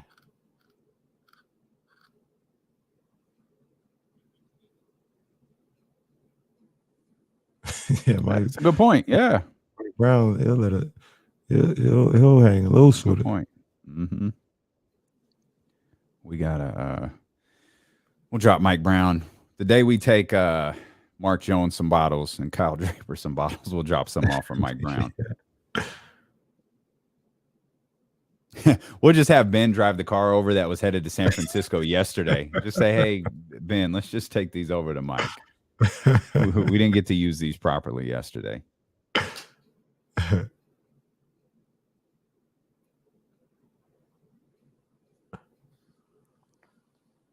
Early in the morning, late at night. Mm-hmm. Oh man, he'll always help if we ask. He'll always help if we Yeah, ask. San Francisco, man. That's the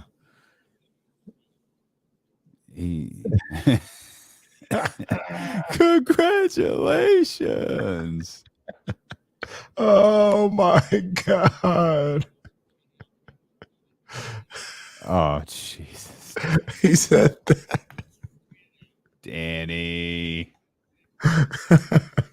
That's a good question, Rory. Triple single. That's a good question, Rory. I think the answer is definitively no. But, you know, lots of fun stuff. Can I say something that may sound disrespectful or like I'm taking it lightly, and I'm absolutely not. That was a hell of a build for those who are watching. Kenny just teed something up, and now I guess we gotta wait. I mean, probably so, because it has nothing to do with the Kings. All right, we'll wait. Just remind me. I'll write it down. All right, write it down. Jot it down. We appreciate those on the Odyssey app. We appreciate those on 1320 AM. And over 700 people watching on YouTube, Twitch, and Facebook Live. We appreciate you for being here. Mike Brown and Monte McNair just wrapped up Mike Brown's introductory press conference, and just a couple of notes. And Jesse pointed this out during the commercial break as well, which is absolutely worth mentioning here on the show, because I think people had a different perception of Mike Brown. And again, don't get twisted what these introductory press conferences are about. They're about getting the fan base excited. They're about saying the right things. They're about just those types of things. But Mike Brown really did command the room. And that, I think that's a bit of a surprise to some people. Mike Brown had a big personality. He had Monte McNair damn near giggling. Like, you can tell Monte McNair is a big fan of Mike Brown, and he is proud of this hire. And that really stood out, like owning the room and winning over the fan base and getting them excited when you really don't have a ton of reason to be excited. Like, everybody forgot how antsy they are about that number 4 pick in a couple of days, listening to Mike Brown there for about 45 minutes. But you bring up. No, I was just going to say I agree with you. He showed his charisma that he possesses in that press conference. I thought you brought up a great point a few minutes ago, talking about accountability. Thank you. You're welcome. That's all I wanted to say. I thought you brought up a great point, because one of the knocks, I guess, on Mike Brown has been he's kind of a player's coach. Mm-hmm. And maybe this is the one spot where the LeBron James thing is actually in play, or the Kobe Bryant thing is actually in play, because when you're coaching LeBron James, there is a certain level of letting them have a portion of the, when you're that level of a player, you have a certain ownership of the team. Mm-hmm. Right. And I'm not of the belief that LeBron did everything in Cleveland by himself. I'm of the belief that Mike Brown was a big part of that. Obviously, the same with Kobe Bryant. When you're the player, the caliber of Kobe Bryant, you have a certain level of ownership of that team. One of the concerns on Mike Brown was, maybe he's like Luke Walton 2.0, and that he's just going to be these guys' buddy, and he's just going to say the right things, and he's going to put his arm around them and like, it's okay, we've got this, you could do it, here's an orange slice. I did not get that impression from Mike Brown at all. No. I didn't get that he'll be I don't know if I'm going from one extreme to the other, but he's absolutely not a pushover. No, I don't think he's a pushover. I don't think that's how he's going to be. The big question is going to be whether or not he can be a leader of men. And it's a different situation. Fox and Sabonis, they're not Kobe or LeBron. So there's a different level of cachet that those guys have that Fox and Sabonis don't have. And to be quite honest, they better not think they have. Like, I'll say this is two fans of those guys in their game and the way they play. yeah, somebody coming in off a World Series an NBA championship parade tells you like you need to do this, you need to execute this way. Yeah, I think you two should listen because you haven't sniffed what he's been through. So I would think they should be all ears. But with that being said, I still remember what Matt Barnes said, and he just did not command the level of respect that was needed in that locker room. I think like we said, he's a charismatic guy. He's a guy that people like. Obviously, we saw in that press conference. You like him. But to be fair, though, I liked him before the press conference. No, I'm saying not you specifically. Oh, okay. Just if you're watching, you like Mike Brown. I think you know so, what I mean? So and I think the players were too. Can I piggyback on that? And I think we talked about this. We might have talked about this the moment we hung up with Matt Barnes that day. That Los Angeles Lakers locker room that Matt Barnes was in with Mike Brown is a whole lot different than this Sacramento Kings locker room. Like that Los Angeles Lakers locker room had a championship pedigree. And you had that Kobe Bryant personality there. You've been coached by Phil Jackson. You know, you've been around the greats. Your references the greats. Like you're the Los Angeles Lakers. Like you're at that, even at that time, you're an upper echelon organization. That's not the locker room you're walking into here. And I wonder if the level of respect is measured differently and I hope everyone understands the point I'm making when the player is Kobe Bryant versus the player being De'Aaron Fox. Absolutely. You like I mean, Matt Barnes had been on truly successful teams even at that point in his career. There ain't a player in the Sacramento Kings locker room that's been on a successful team, I guess, aside from Harrison Barnes. This is a different locker room with a different feel. I know that in the grand scheme of things, the objective is to always win a title. This team is looking to get better. The Lakers were very literally looking to win an NBA championship. Sure, the Kings' goal is to win a championship. Obviously, every team's goal is to win a championship. If they can get better along the way, make the playoffs, develop some players, like that's a positive. I think the scale should be different. Yeah, for Mike Brown in these two. Teams. I agree. I agree 100%. I believe that it's a different circumstance, right? Like it's different. It's a different situation, different circumstance. I think that he's probably certainly grown as a coach from that time with the Lakers and anything that happened in Cleveland. And I don't envision that being a problem with this group of players as well. Like I believe De'Aaron Fox is going to be a guy that is listening to his coach, that's taking his lead and trying to be a leader out there, be an extension of the coaching staff. I feel that way about Davion Mitchell. I feel that way about Sabonis. If they bring somebody in via trade or if they draft somebody, I believe that about those type of guys as well. And I think Mike Brown, I think he's going to do a good job. I do. I think he's going to do a good job here. I think the roster, once again, I'll continue to say it is a lot better than people give it credit for and a lot closer than people give it credit for. And I think the combination of adding a piece or two here or there, maybe 3-4 pieces, I don't know. But the combination of that, Mike Brown's vision, and the talent that they already have on the roster, I think the combination of that is I'm very hopeful. I told you before, we ain't expecting nothing no more. Or like I'm not predicting anything, I should say that. Ain't doing that with this franchise. But I am expecting something. I'm expecting can't get fooled again. I'm expecting execution from this team. I'm expecting a better team than what we saw last year. There's no learning curve, man. I am expecting Mike Brown to come in and do his thing. I'm expecting this group to come in here and be better than they were last year. I chuckled near the beginning of the press conference when Mike Brown looked around and said, "Where's Wes? Where's Wilcox? He's always lurking in the shadows." Brother, you have no idea. Which brings up the talking about the type of players that fit with this team.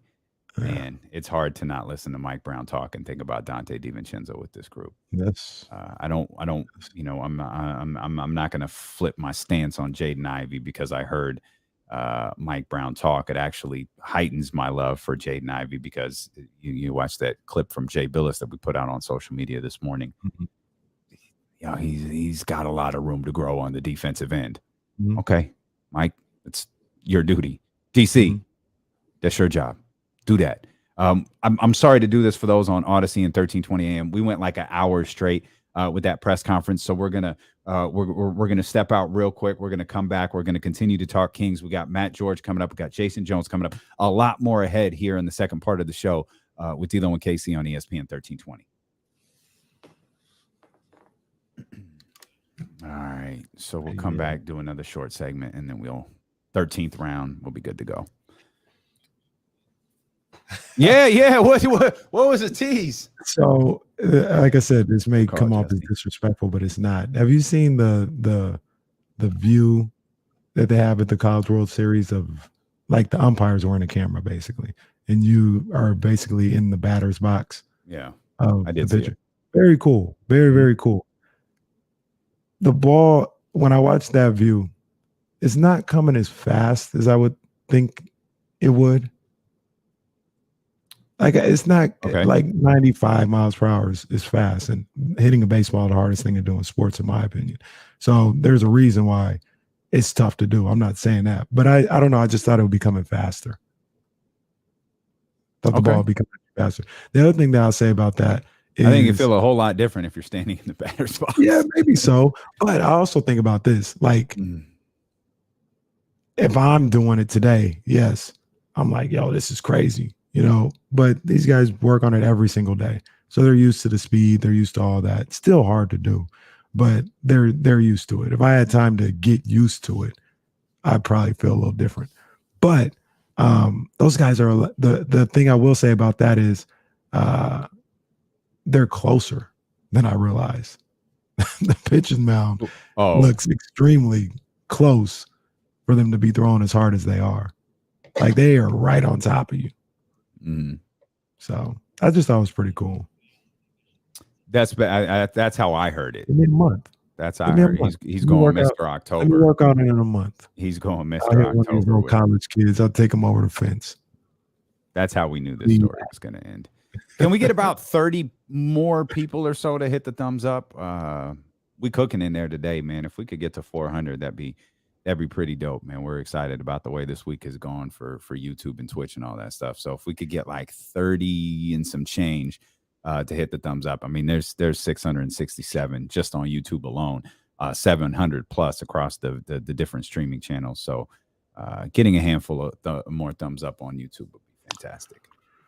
So Joe Decker says, go to put a GoPro on and go to Scandia and let us know. I mean, I'd have no problem with that. Here's the thing with the batting I wouldn't cage. go to Scandia if I were you, but that's fine.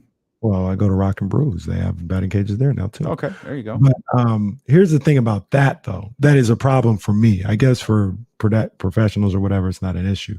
Is for me, part of getting your timing is reading the pitcher. So when they wind up, you load up and you do all this stuff. I can't see when the ball is coming out of a machine, especially those machines at Scandia. Like my timing is like always off because I don't get a chance to load up unless I'm like in the cage a lot and I'm like, okay, every 5 seconds it's going to be coming. I can load up that way. But yeah, the cages are hard. The cages are damn near impossible. Like I can't hit 80, 90 miles per hour in the cage because I can't load up. I can't get my timing. I gotcha. I can't hit worth shit anyways.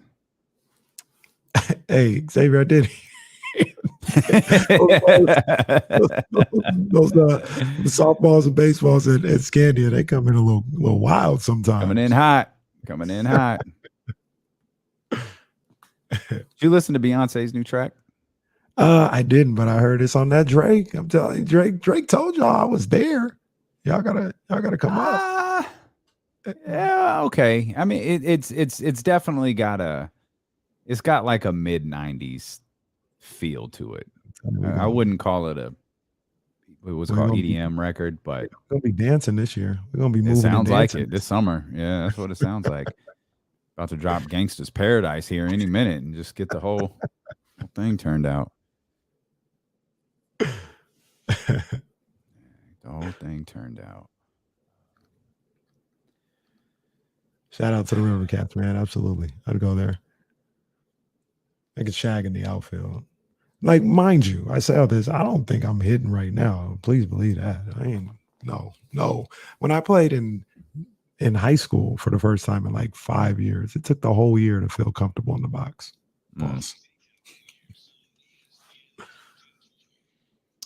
ESPN 1320, the Odyssey app, Twitch, YouTube, Facebook, wherever you are. We appreciate you so much for being with us. Leading into our 8-hour draft day show coming up on Thursday. Normal start time of noon, abnormal end time of 8 o'clock. We have committed to doing marathon draft shows as long as the Kings are in the lottery. So hopefully this is the last one. Yeah. Hopefully this is the very, very last one. Whew. Yeah, that's enough for 4 years. But I can't lie, man. I can't lie, but the fact that would be it just said, I love doing the shows. I love working with you. Yeah, they're fun, man. It's the depressing nature That's of it. oh man. That's it. We didn't get out yet. Yeah. Can we be good? Can we do that? Can we not? I'd like to do an 8-hour show leading up to a playoff game. How about that? Bet. Happily. Absolutely will happily do that. You're listening to D'Lo and Casey on ESPN 1320 KIFM West Sacramento, KRXQ, HD2 Sacramento, and Odyssey Station, and driven by Lasher's Elk Grove Dodge. Mike Brown's press conference just wrapped up a few moments ago.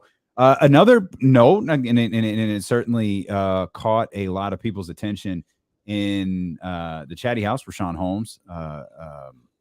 Mike Brown referenced Richaun Holmes, who was there, as Kenny noted. Richaun Holmes, Terrence Davis, Davion, and I was like, who am I missing? De'Aaron Fox.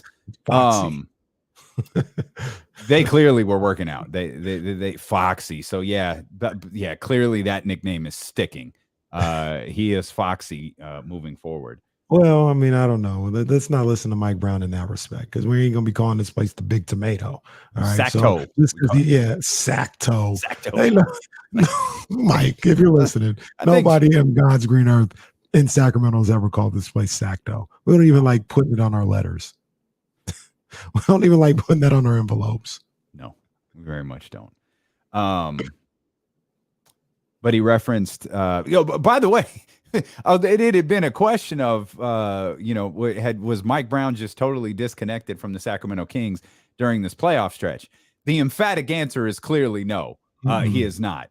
He referenced wrapping up the Dallas series and heading down to San Diego to watch De'Aaron Fox work out.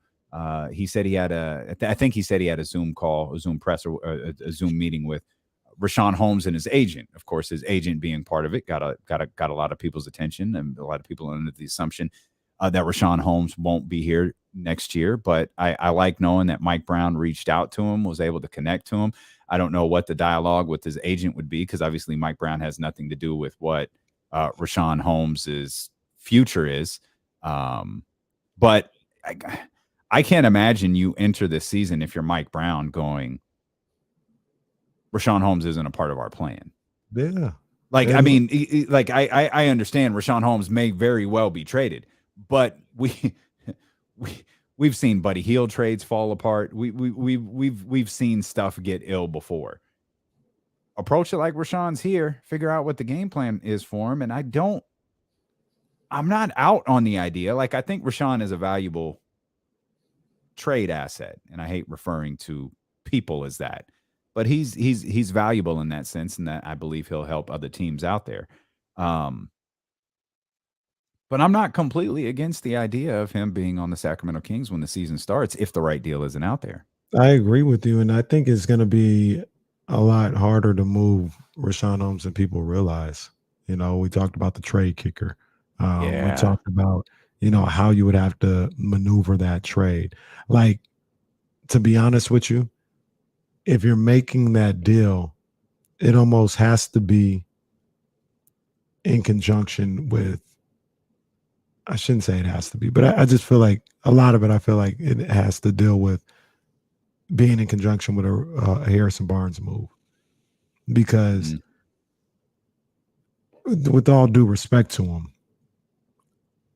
that's a lot of money that you've mentioned a number of different times. People weren't willing to spend 12 months ago, right, for Richaun Holmes. Yep.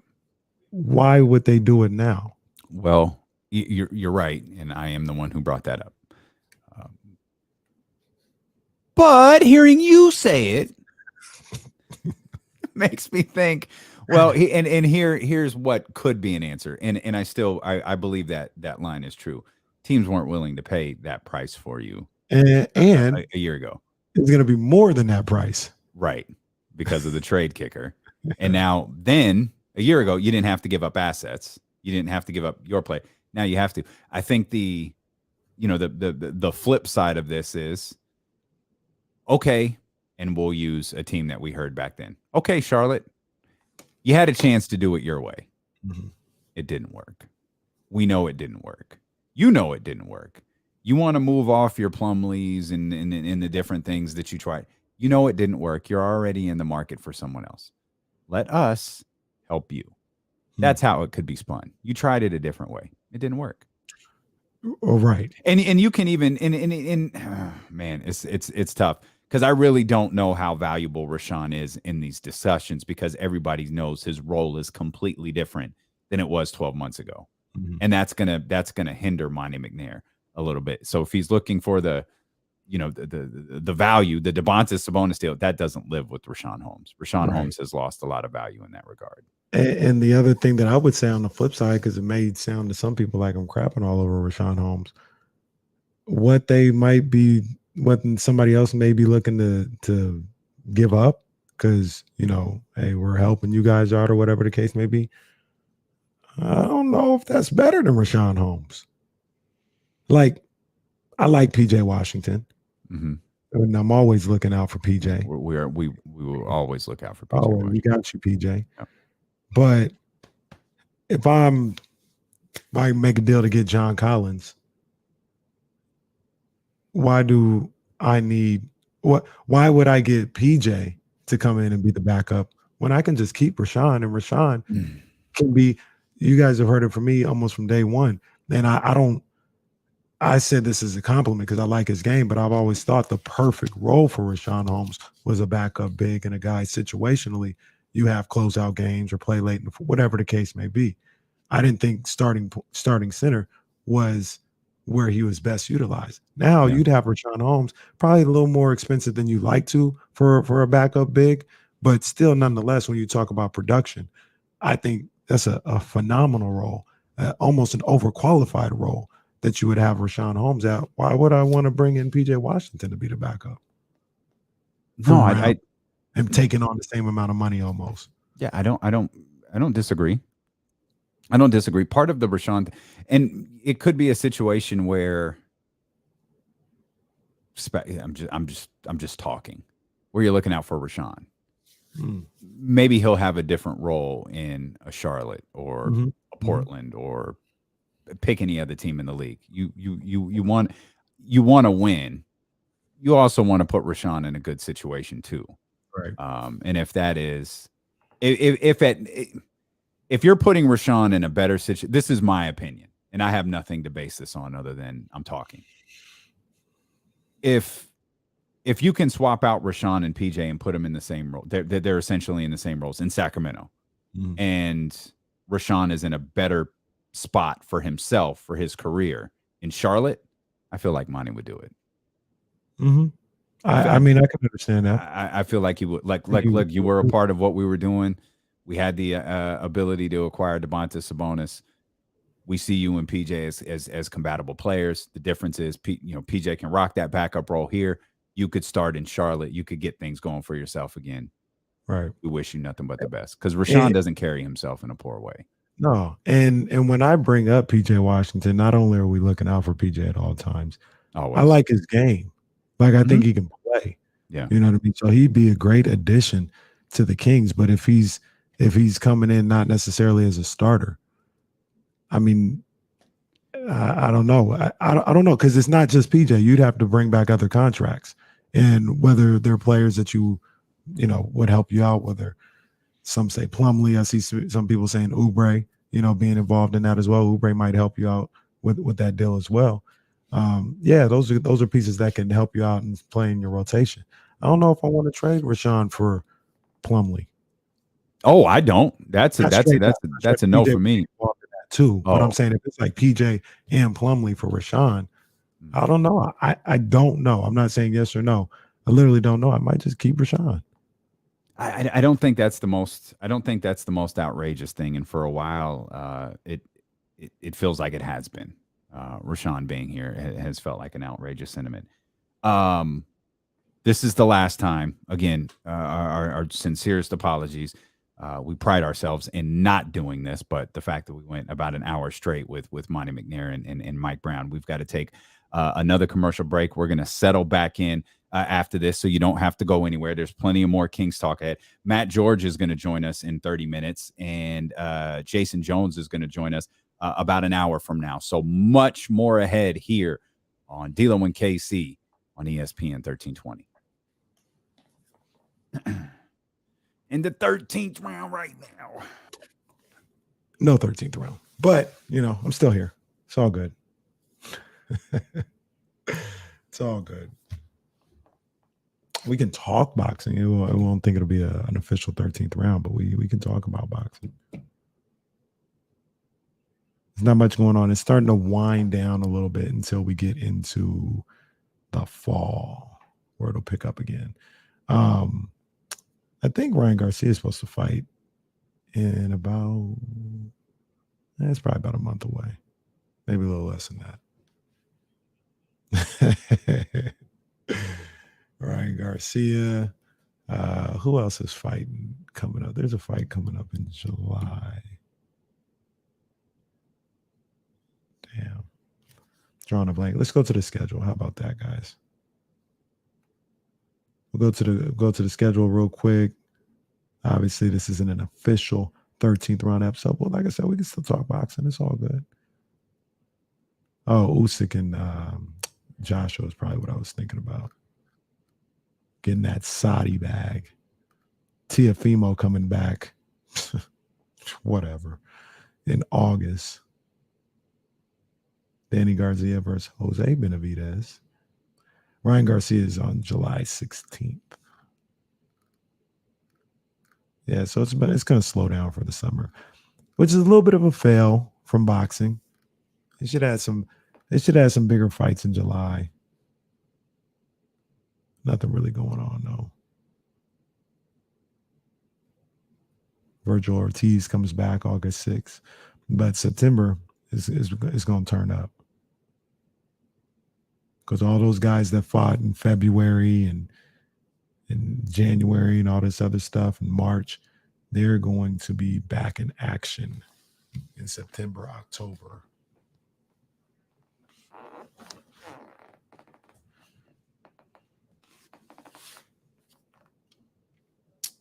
I'd love to see Davis Garcia. That would be phenomenal. I think if that happens late 2022, early 2023.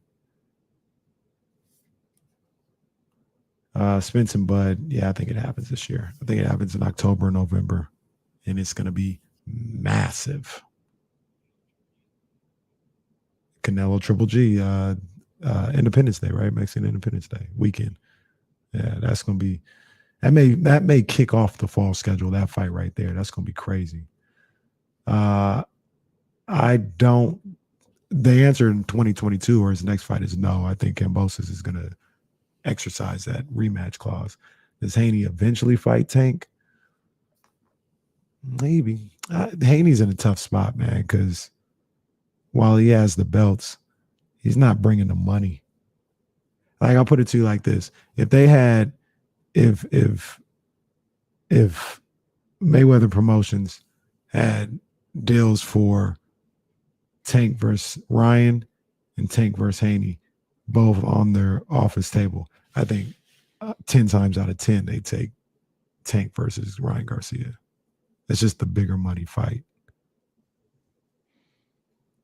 This very much sounds like the 13th round.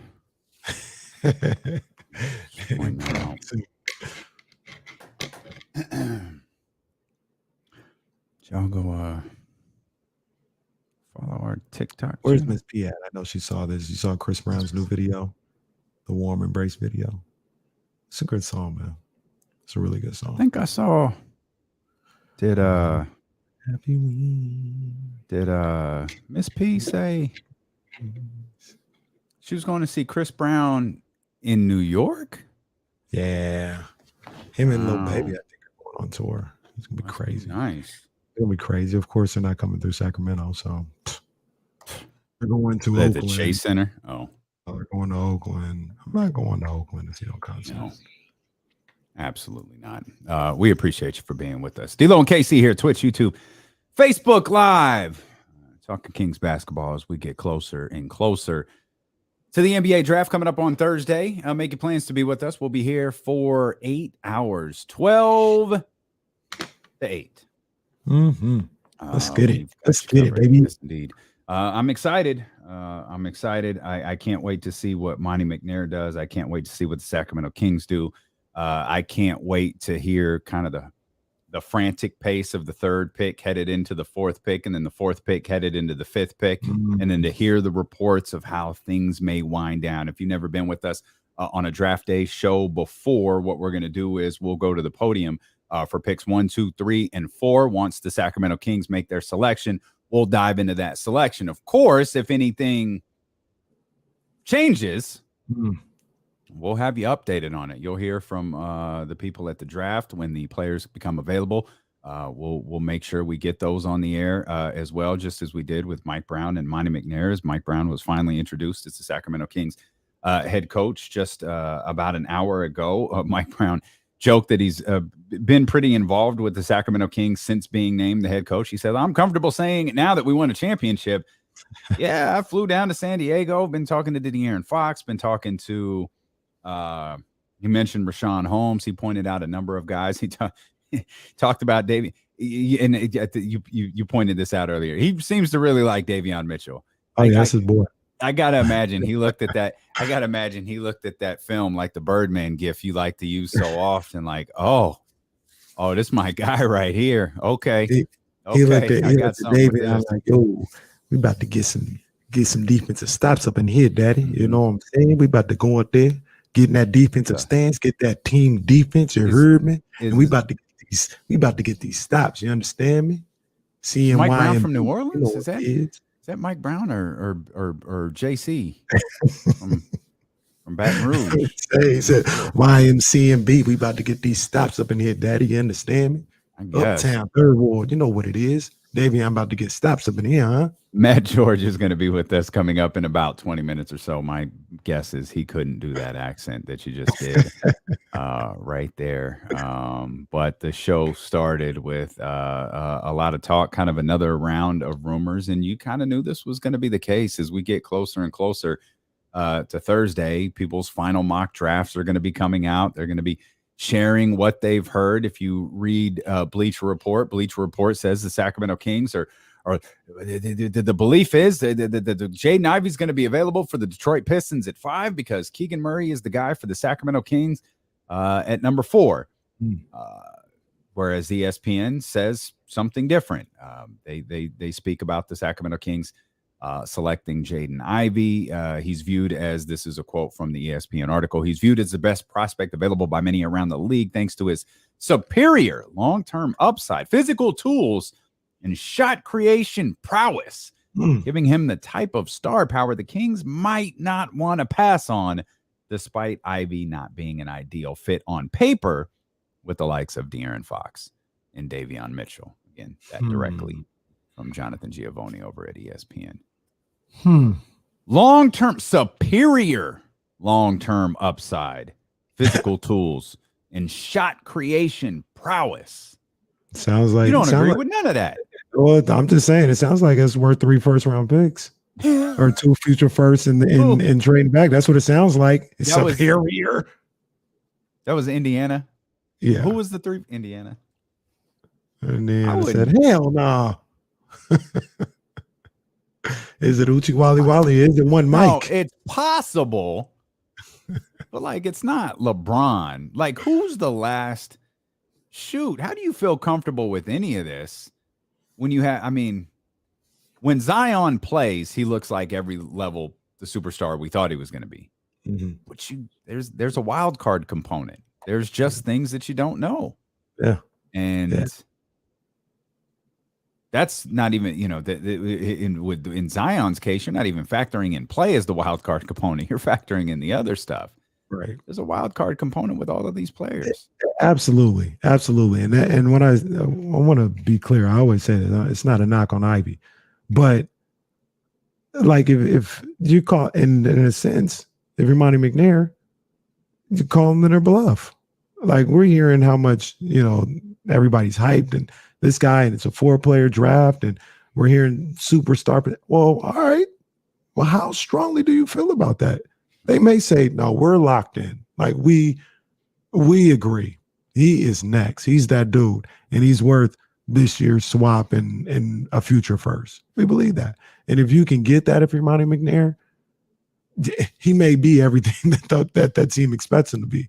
But your job, if you're Monte McNair, is to try to capitalize on the buzz and what some people believe he could be, if you're willing to move the pick. If you're let me ask you this question, because I did have the revelation earlier that the Kings could actually select the player here. They could take Jaden Ivey and trade him later. If you don't have a deal in place, you're on the clock, you got to turn the envelope in. But you're essentially calling their bluff. Do you take Jaden Ivey? Like maybe you like Keegan Murray, you like the fit of Keegan Murray, but you feel like if you draft Jaden Ivey, Detroit's going to call, Indiana's going to call, New York, all of the teams that have allegedly called already, they're going to keep calling. Do you do it? Because in that sense, you've lost the ability to draft Keegan Murray, who you might like. You're doing this with the belief you're going to make a deal. Right. That's risky, right? Because is it Uchi Wally Wally or is it one Mike? That's risky because if you draft Jaden Ivey with even the hopes of moving him, first of all, if somebody's calling you, or heaven forbid you call somebody. If somebody calls you're dead. If somebody calls you and you even engage in it, the price has gone down. Right. If you're like, well, what are you asking? Because now the thought is in your head, like, I'm willing to trade. Yeah. So now it's like, oh, so you are willing to trade. Yeah. You think we get in the pick swap? Like, we don't need to do that. Like, this is I'm trying to think of a good analogy. I kind of got it, but it's almost like when I buy shoes. I buy the shoes just knowing like, hey, if I don't like the shoes later, or, I'm missing that money in my pocket, like, I'm buying them knowing like I'm going to keep these shoes. I'm not looking to get rid of them because I'm not going to regret it either. So if I take Jaden Ivey, I'm taking this entire analogy personally, by the way, because well, no, I've done it plenty of times and I've never sold the shoes. I still have them. I've convinced myself I don't need these. I don't even really like them. They're in my closet. Yeah, they're gonna stay there. They're gonna stay there. But yeah, if I get Jaden Ivey, I've got to get him with the expectation of I can't make a deal, right? I got to get him with like I'm not going to be able to get the deal that I want, and I drafted Ivey because I want him here. I'm good with him here, and I'm ready to move forward with him on. That way, if somebody does call you or something does come up, all right, maybe you can listen with a different lens. But if you get him like expecting to trade him after that, well, you better trade him. Like, you better. And even then, preparing for the worst, prepared, maybe you don't get a pick out of this. Maybe it's just a veteran. Maybe it's not a pick swap. You got to think about worst case scenario here because you've lost a little leverage. So you started the show on the trade the pick front, get more players, establish trade back. You want to be in the draft, just trade back further. If you selected a player though, at 4, who would you select? I would take Shaedon Sharpe. It's still the same. Okay, that's what I was trying to get to the bottom of. If you'd still take Shaedon Sharpe, I would take Shaedon. And you know what? Well, at least you're consistent. You know what about this is some of it with Mike Brown. Some of it, well, that would be awesome too. Some of it with Mike Brown, like listen to him speak. And we talked about Davion. We talked about Dante DiVincenzo. And we even talked about Terrence Davis and how good of fits I think they would be with Mike Brown.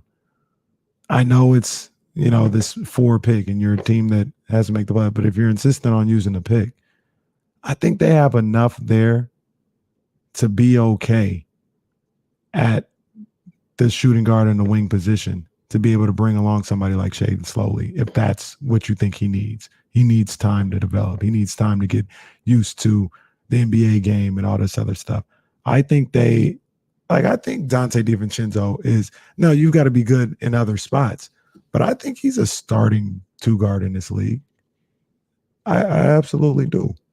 Like I said, no disrespect. And I'm not saying they have the rest of the roster that these guys have, but Strauss was out there starting for Miami.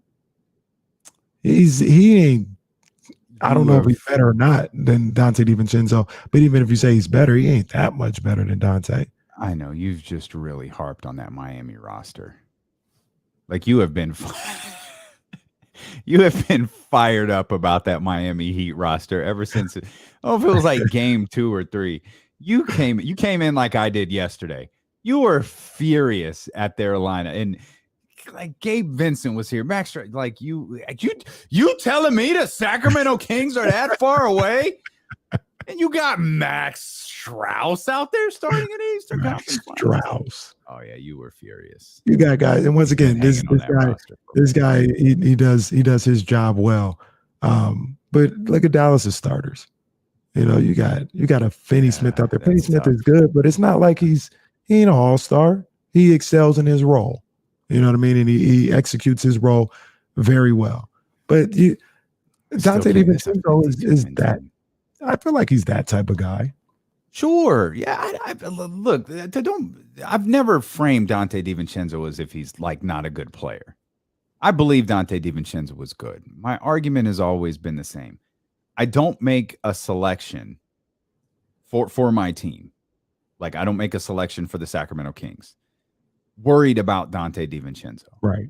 If you're keeping Fox in the back of your head, that's fine. There's probably a discussion to be had there, but it's a bit more understandable. Obviously the same with Domantas Sabonis.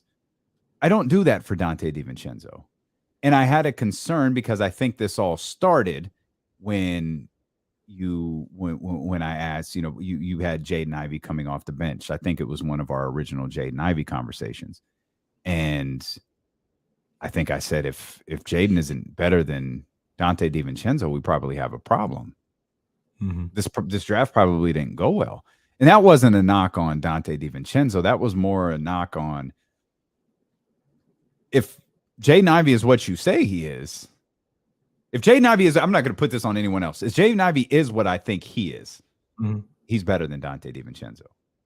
Like he's a potential, he's a scoring threat. You said yes or earlier this week. You don't want, which would have been yesterday. You don't want. Actually, I don't remember when you said it, but that's not important. I'm harping too much on that. You don't want De'Aaron to have to score 25 a game. Yeah. Like you want to you feel like that the Sacramento Kings would be better off if the scoring if you had scores elsewhere, and obviously the bulk of that probably coming from Domantas Sabonis, and then you have points coming from other places. I feel like Jaden could be that guy. That was my. I don't know that Dante can be. That was kind of like my not throwing away the things that Dante DiVincenzo does really well. Talking about from a scoring aspect, I don't know that Dante can do that, but I feel like Jaden could, and I kind of feel like Jaden could do it right away. So here's the deal. If you're building this team the way I would want them to, is Dante DiVincenzo might be your fourth or fifth option on the floor if you're talking about your starters. Off. Oh, okay. I got you. Because you got, I mean, you got Fox, Sabonis, you get I'm just throwing out a name. I don't know if this is the guy, but you get John Collins. That's probably your third option. That may take Harrison Barnes or whatever. Like, well, this is the deal. Like, if you trade the 4 pick, if you swap picks with Houston with the 4 pick, you're looking at Harrison Barnes as probably your 4th option. And now you got Dante DiVincenzo as the 5th option on your team, which is probably where you want him, 4th or 5th option. And that's a guy that is really, 3-and-D type guy. He's really like, you can, if you're Mike Brown, you can really give him, and this is what I think help. And I'm not saying he's this type of player. So hear me out. But that's really what helped a guy like Andrew Wiggins, where Steve Kerr and Mike Brown could be like, look, if you score 27, that's great. If you score 11, that works too, as long as you're doing what you're supposed to do on the defensive end. And that's what Mike Brown would be able to say to somebody like Dante DiVincenzo. Hey, you got an open 3, go ahead and knock it down. You're in transition, we'll get you the ball. You run hard, you play hard out there. We'll get you some easy layups. But your primary job is to be the number 1 defender on the perimeter for this team. And yeah, like at that point, you don't necessarily have to worry about Dante giving you 15 points a night, as long as he's doing his job on the defensive end. Same with a Davion. Davion would be in that ilk as well. Okay. I mean, I guess in that scenario that you laid out, that works. If Collins isn't here, where does that put Dante in the pecking order then? Offensively. Like, you've got to find that. You've got to find that guy. That's okay. Like it has to be, like, Dante has to be the 4th or 5th best option in that starting lineup if he's starting. If it was Ivy, like, he'd have to be the 4th or 5th best option. Like throwing the he'd have to move up. Yeah, like he'd have to earn his. Throwing the idea of Dante or any person that you draft, they like, yo, we need you to be this 3rd option. That's asking a lot. That's a fair point, because that's probably true for Terrence Davis. That's you mentioned Davion Mitchell is probably true for him as well. One thing that we haven't factored in that I'm anxious to see, and I think a lot of Kings fans are anxious to see as well. We hear so much about Davion Mitchell and his work ethic, and we see his YouTube series and all these different things. He did a great podcast with Deuce and Mo, and it's like, yo, did this dude get better in year number 2? Like, I think that's outside of the draft pick, outside of Mike Brown, there really are such a bad organization, man. There are a lot of things to look forward to this season. Sabonis and Fox for an entire year. Knock on wood, you want them both to be healthy. Mike Brown being the head coach. And I think Davion's growth or I guess potential growth is another thing that Kings fans can be really excited about. Of course, this draft pick or whatever comes out of this upcoming draft is going to be a big part of that too. But just looking at what's here, like Davion, I think, go back to that conversation with Deuce and Mo, like, people were buzzing about Davion. They were excited. When the YouTube series came out, people were excited look at this dude. He's always working. He was talking about not being able to get to the gym on Memorial Day. And like, that type of stuff excites this fan base so much. And now it's like, yeah, no, it's cool. You putting in the work. Well, what's it look like? And said one of Mike Brown's most important things to do this season is figure out exactly what you're doing with Davion Mitchell. Right. and given the press conference from about 90 minutes ago, I think he's already thought of that. I think he's already well aware of what he has with Davion Mitchell and how he's going to utilize him in this upcoming season. And I know that there were a number of different circumstances that took place throughout the season, throughout his rookie year for him. But one of the things that we were able to see as the season went along is we saw him get better towards the second half of the season, and towards the last 2 months of the season, he started to play better basketball. He seemed to be a little bit more comfortable. He started to shoot the ball better. I'm anxious to see it, man. I'm really anxious to see it. He's got to get that three ball down. He's got to be able to hit that on a consistent level. And we see him in the gym. We know he's working on it. There were some things that he talked about, little minor adjustments that he made that he feels, helped him out last season, and that he'll have a whole summer to work on.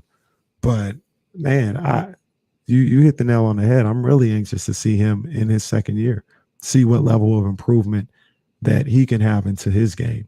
And what you also said, which was 100% right, having a defined role, knowing exactly what it is your job is going to be on a night in, night out basis, and focusing on executing that, whether it's just defense and you're a spot up shooter or you're a creator, on the offensive end, if you're with the second unit all the time, whatever the case may be, like having that defined role and being able to settle into that, I think is going to be major for Davion Mitchell. And I want to see what he's able to do in executing that. And it brings to mind the conversation we had with James yesterday, where he just tried to burn it all down in talking about drafting Jaden Ivey, meaning you're probably tanking, losing for the next handful of years. And that was one of when you talk about the lack of roster improvements, I think there's immediate improvements in Sabonis and Fox that I do think you have to take into consideration when trying to judge what this team is going to be this year. If you believe that they played well during their stretch together, you got to believe that they're going to play well to start this. And I really think the most important thing is, we could talk about Mike Brown, and I'm not going to back away from any of my comments on Mike Brown. I think he's a good coach, and if this flames out, I'm just going to have to own that. I'm not going to back away from who I want, wanting Jaden Ivey and wanting Monte McNair to do other work outside of the draft that doesn't involve trading that pick. This entire season boils down to De'Aaron Fox, though. You talk about pressure on a young man. De'Aaron Fox has the weight of this franchise on his shoulders, because we could talk about Mike Brown or how good this draft pick is or whatever moves Monte McNair does to improve the team. And all of those things have to be accurate. Monte McNair has to improve the team. You've got to hit on this draft, whether it's drafting a player or trading him. But to me, there is absolutely nothing more important to the Sacramento Kings success equation than De'Aaron Fox. We've said it time and time again, and I hated that Mike Brown used that stupid head of the snake term. Like, I get it. It's fine. There's just some things that we don't need to run back. It didn't work the first time. Let's not run it back. But I get it. Unfortunately for De'Aaron, because I don't feel like he's one who necessarily embraces this team rides or dies with De'Aaron Fox. And I think if he comes out and plays like we hope he does, if he comes out and plays the way he ended the season to start the season, that's going to build confidence for guys like Davion Mitchell and Terrence Davis. And you're going to see more of the hugs heard around the world. You're going to see the draft pick getting comfortable. You're going to see Mike Brown feeling good about where he's at with this organization. It all starts and stops with number 5. Fair or not? It all starts and stops with De'Aaron Fox. No, I understand, and I agree with what you're saying. I mean, he has to be the catalyst. He has to be the guy that elevates his game. Now, one of the things that we talked about yesterday, when you talk about elevating your game, when you talk about being that guy, I do want it to the point where he can have a really good game at 19 and 9. Right now he gets 19 and 9. I don't know if they're winning that game, or at least like last year when those things would happen, he needed 25, 26, 27 points to give them a chance. I think his comfort zone, if organically he's able to be somebody that averages 24, 25 a night, cool. But I think his comfort zone is always going to be that point guard first. He can always find the time to get his, 19 to 21 points a night, but you want it to happen organically. You don't want him to feel like every single time the best option is me shooting. And I think they have that a little bit with Sabonis now. Sabonis on the team, you've got another option. If they can get one more option, that if Fox has a 19-point game, this guy might go for 25. You know what I mean? If they can get that, now I think they're working. Now they're cooking. Shams reported earlier during the Mike Brown press conference that John Wall and Clutch Sports have informed the Houston Rockets that John Wall will in fact exercise his $47.4 million player option. They could have informed him at the end of at the beginning of the season last year. Oh, I'm going to exercise that option, just in case you are wondering. Like, plan accordingly for whatever else you got to do with the roster. That option is going to be exercised next year. Houston needs to let John Wall live, man. Buy him out or let him rock, man. Let him go somewhere. Matt George joins us next, which means it's probably 30 minutes of Keegan Murray talk. So that's coming up when Matty Ice joins us here on ESPN 1320. I'll be back. Oh, man. Okay. I looked over. I sent Matt George the link. Otherwise, I sent Matt George the link late. Otherwise, he'd already be here. I looked over at my TV, and it's Bret Hart versus Rocky Maivia. I forgot this match happened. I don't think Bret goes over. I feel like he beats him by like count out or DQ or something, or maybe he puts on the sharpshooter around the turn post. I can't remember how this match ends, but it's easy to forget that it ever happened. Like, it's babyface Rocky Maivia too. It is very legitimately Rocky Maivia, and I think this is Bret Hart that just that just turned on America, and he's like the Canadian hero, Bret Hart, and Matt George is our Canadian hero. Boy, look at that clean haircut. Look at that cut. You got a black barber, man. I know you do. You're not wrong. You got a black barber. What's up, buddy? What's up? I'm trying my IFB here through my computer speakers, so I don't know if it's going to be janky, but we're giving it a shot. Try new things here on Draft Week. Yeah, I think we're just you're doing it just to hear us. Just to hear you, because my boy Kevin in the background, he's cutting some of the audio from press conference. Press conference, yeah. Yeah, I got you. That's no problem. Yeah, you sound okay. Oh yeah, that's no problem. I didn't have him potted up very high. How'd the presser go for you? It was great. No, it was very, very good. I shared. I have my comments, a few of my comments coming out on Locked On Kings shortly. But one of the things that I said was, like, you can tell immediately why he's so well liked and respected around the league. Like, there was the business side of him that he showed, and then there's the extremely likable personality that he put on full display there. So I was, oh, he gone. But it was really cool to see him and to see this show of support. And I think we'll probably talk about this, but the amount of players, the amount of the entire front office was there. So, like, to see that show of support and that show of unity, I think was really cool, especially given some of the things that Brown was saying. Yeah. Yeah, we'll definitely talk about who was there. Yeah, that's where we'll start. We'll just start with what your takeaways were from being at the press conference. Sounds good to me. Good stuff, man. Good stuff. Big week. We're tonight, right? That's tonight. 6:00 tonight. Is that tomorrow? Yep. Yeah, yep. Tonight. Nope, yep. Tonight. Okay. Yep. Round table, baby. Good stuff. Not the pizza place. Good stuff.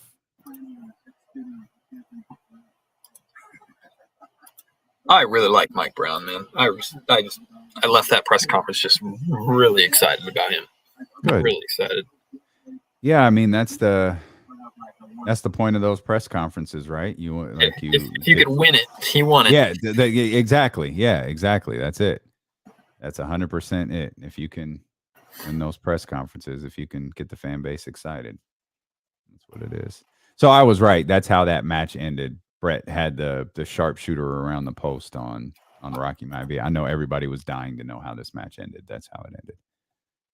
Absolutely forgot this match happened. Oh, let's go. Oh, I know it's going to be a good day. That's 3 days this week with Bryant West, man. That's a win for me. That is a win for me. I'm thinking about not letting him in now that he's giving me some Keegan Murray slander. I might have to replace him. Yeah, you've got your Keegan Murray jersey ordered already. Oh. I'm still making like a custom one on Kings.com even if they don't draft him. There you go. There you go. Like that person who did it for Luka. Embarrassing. Embarrassing. Hold on, man. Did you talk to any other? Did you talk to any players at the? I was hoping to. I actually really was hoping to. He was like, hang on a second. Hang on. Sorry, we're coming back. I won't ask that on the air. No, you can.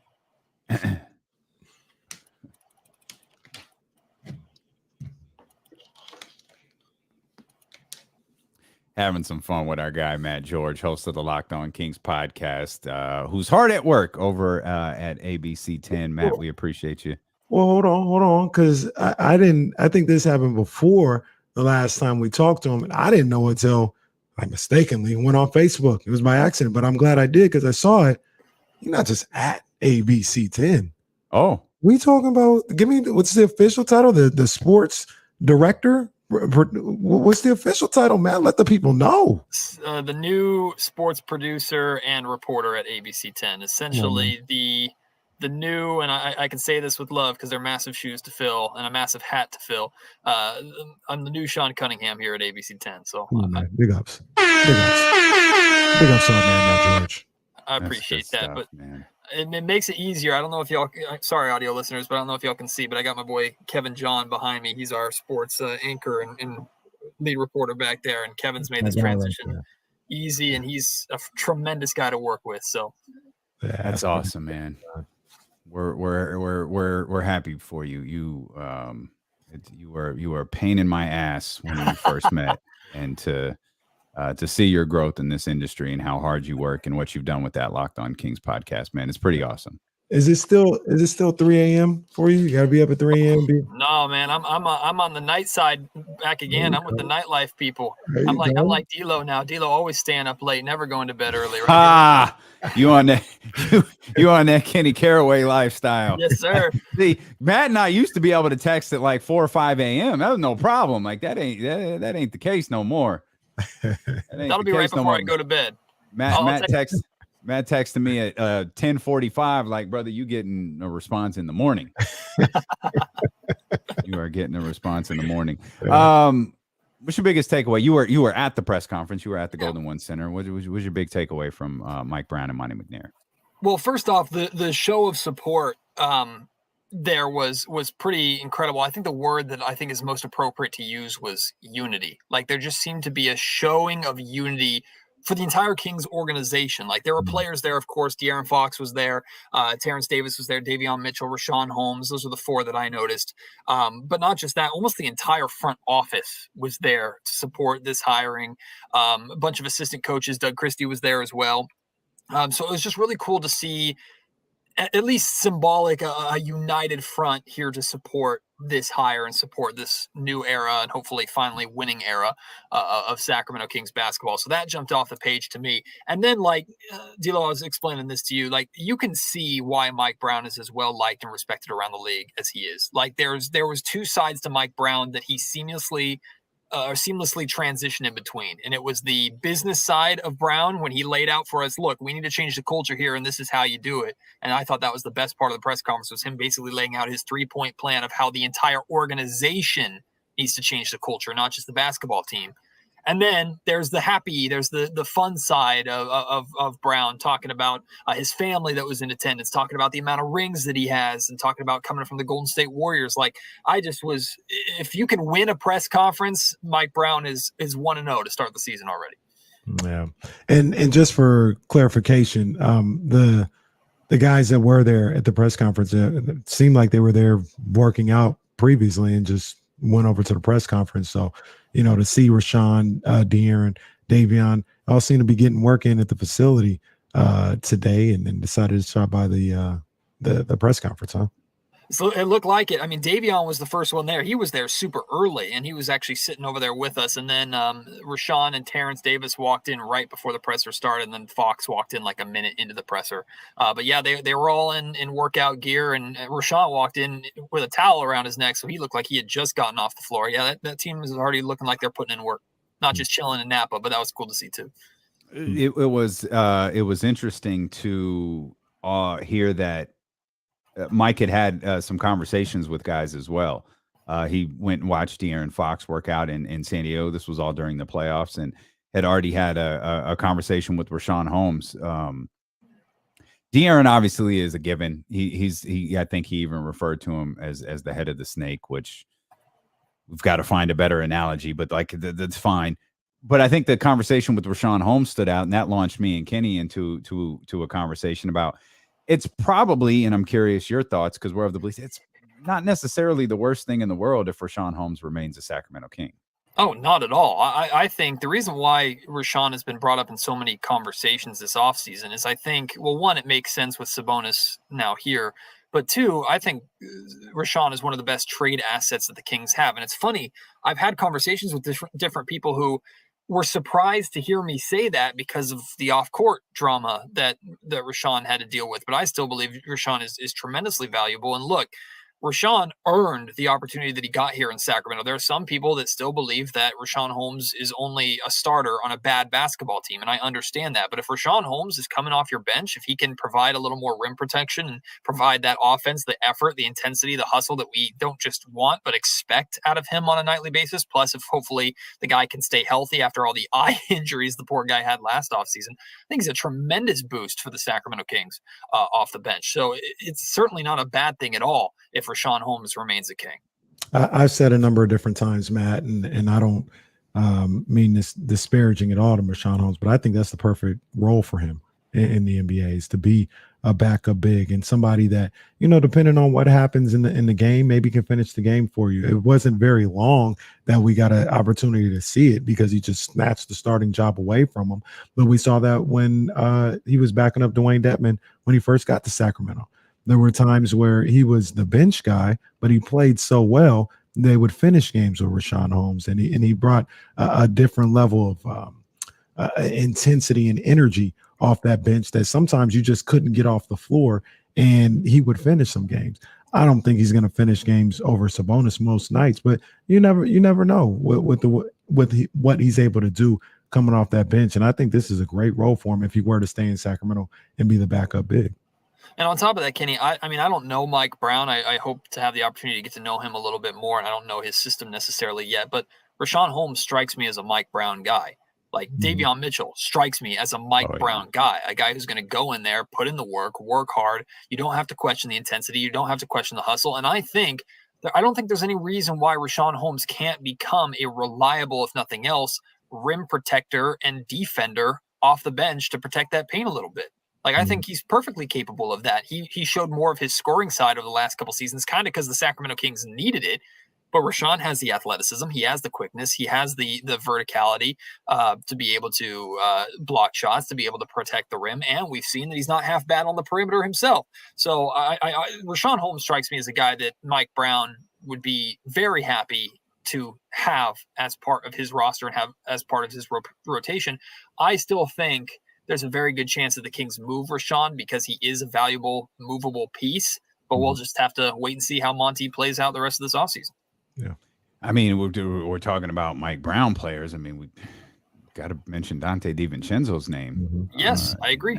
Like Dante feels like a Mike Brown guy, and much to the same vein of Davion Mitchell. And it feels like there's maybe some things that need to be corrected, some things that need to be repaired there. But I don't know. It sure makes sense to see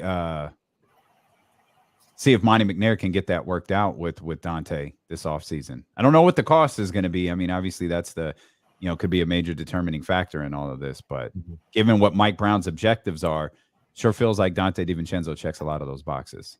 Yeah, and again, things can change over an offseason, but I don't understand. I don't see a scenario where Monte McNair has wanted Donte DiVincenzo as long as he has, finally gets him, and then lets him walk after a handful of games, even if his camp is not necessarily happy with how they used him over there. Like, Monte McNair really likes what Donte DiVincenzo can bring, and I think this is like an unfortunate reality, but I think DiVincenzo's injury helped the Kings in the sense that they were able to acquire him for maybe less than what they had to initially give up. And on top of that, they can re-sign him or bring him back for maybe less money than he was going to get if you were to ask a couple of years ago when he was starting for the Milwaukee Bucks. So, I mean, I look at the situation as the Kings have control. They have the restricted rights. If some team swoops in and massively overpays him, it's like, okay, we like you, but unfortunately, goodbye, best of luck to you, and congratulations on that big contract. But I don't think that's the kind of money that DiVincenzo is going to get. And I think the Kings are going to be in a fine position to test the market and wait. Very similar to like they did with Richaun Holmes, right? Last offseason, we're talking about who's going to come in and pay for Richaun Holmes. Are the Kings going to be able to get him on a valuable deal? I still think Richaun Holmes' contract, even if he didn't necessarily play up to it this season, and he's not expected to be the starting big anymore here, I still think his contract is extremely valuable for what he provides. So I think Monte's playing the same game, and he's in a position to win it.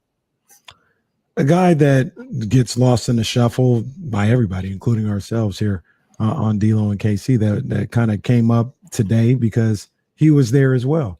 And that's Terrence Davis. Yep. And he's a guy that I think one of the reports on him and the type of player he is he's probably some people look at him as a pretty good defender. He's not locked down or anything like that, but he's a willing defender. He's got quick hands, quick feet. He's physical. And we talk about Donte DiVincenzo looking like a Mike Brown guy. Terrence Davis might be a Mike Brown type of guy as well with what he's able to do physically on the perimeter. Do you see – I think a lot of people have written off Terrence Davis even being here or being a part of what they do next year. Do you see him possibly being a part of what Mike Brown wants to do here? And to be fair, Kenny, I think I've written off Terrence Davis in a lot of ways. Like it's the constant reminder of, oh yeah, Terrence Davis is still a part of this team, and that's kind of the thinking of what have you done for me lately, right? I don't want to put too many eggs into the basket that is Terrence Davis, because even when he was here, and he admitted it, we talked about it. I asked him a question about it at the start of this season. He's still wildly inconsistent. He kind of left this season with leaving a good taste in the Kings fans or in Kings fans' mouths because he had a really, really good game towards the end of his time this season before he was re-injured or I honestly don't even remember entirely what happened. He had surgery or something, right? But he had a really good game towards the end of his time with the Kings, his best game as a King, but he hasn't been able to show that consistently. That being said, the skill set that Terrence Davis provides is in a major way what the Sacramento Kings team needs. The spacing, the shooting ability. I mean, the Kings definitely could use that offensively, and then defensively, I think he has the capability. He hasn't necessarily shown it, but not too many players on this Kings roster have shown it. He has the potential, if Mike Brown is able to establish a defensive system that he can get the entire team to buy into. There's no reason for me to believe why Terrence Davis can't buy into it. I think following Terrence Davis and the position battle that he has with Donte DiVincenzo, maybe Davion Mitchell, if the Kings draft Jaden Ivey, maybe Jaden Ivey, or even Harrison Barnes, if they want to kind of play him at the 3 spot.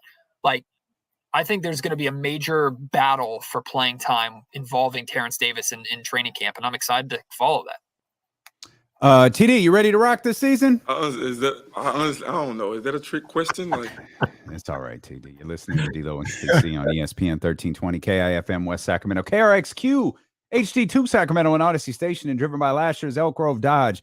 Matt George, the boss over at ABC 10 and the host of the Locked On Kings podcast with us here. Go ahead. We got through the first 12 minutes. Go ahead. I know what you want to do. Here we go. So hold on. I mean, first off, did you put my name after or before James Ham? Because putting my name after James Ham in that little promo you cut, look, Here's the deal. Like, Keegan Murray is the best thing that could ever happen to the Sacramento Kings. Keegan Murray is going to be the greatest pick maybe in the history of all time of basketball. Like, move over LeBron, move over Kobe. Like, Keegan Murray is the greatest thing. No, I'm a big fan of Keegan Murray, and I actually agree in a lot of ways with a lot of things that you said. And I'm still going through this inner struggle, this inner battle of, like, I personally think that Keegan Murray is absolutely fine to take at number 4, and the Kings will not regret that decision. But I talked about this a lot last week on Locked On Kings. If the Kings are going to really, really, really try to put the pressure on teams like Detroit or Indiana, it sounds like Indiana actually likes the idea of Keegan Murray. So mainly it's Detroit. If they really want to put the pressure on the Detroit Pistons and say Jaden Ivey's not going to be there at 5, there's no way he's going to be there at 5. You have to move up. I think Monte also has to be willing to see that through, to where if you don't get the deal that you're wanting from them or any other team that wants to move up and get Jaden Ivey, you might just have to take him and follow through on your promise. And that doesn't mean you can't move him later on. Just because you draft the player doesn't mean he's guaranteed to be with you going into next season. So I've said this before, I'll say it again. If the Kings go into next season, if the Kings go into Friday and it's Jaden Ivey in a Kings cap, and it's not just because he's wearing it because he's been traded, which is so stupid, and I hate that they do that because it ruins their draft night picture. If Jaden Ivey is a Sacramento King come Friday, I'm not going to be mad at it. Really, I'm not. I have questions, but I have questions about every single guy.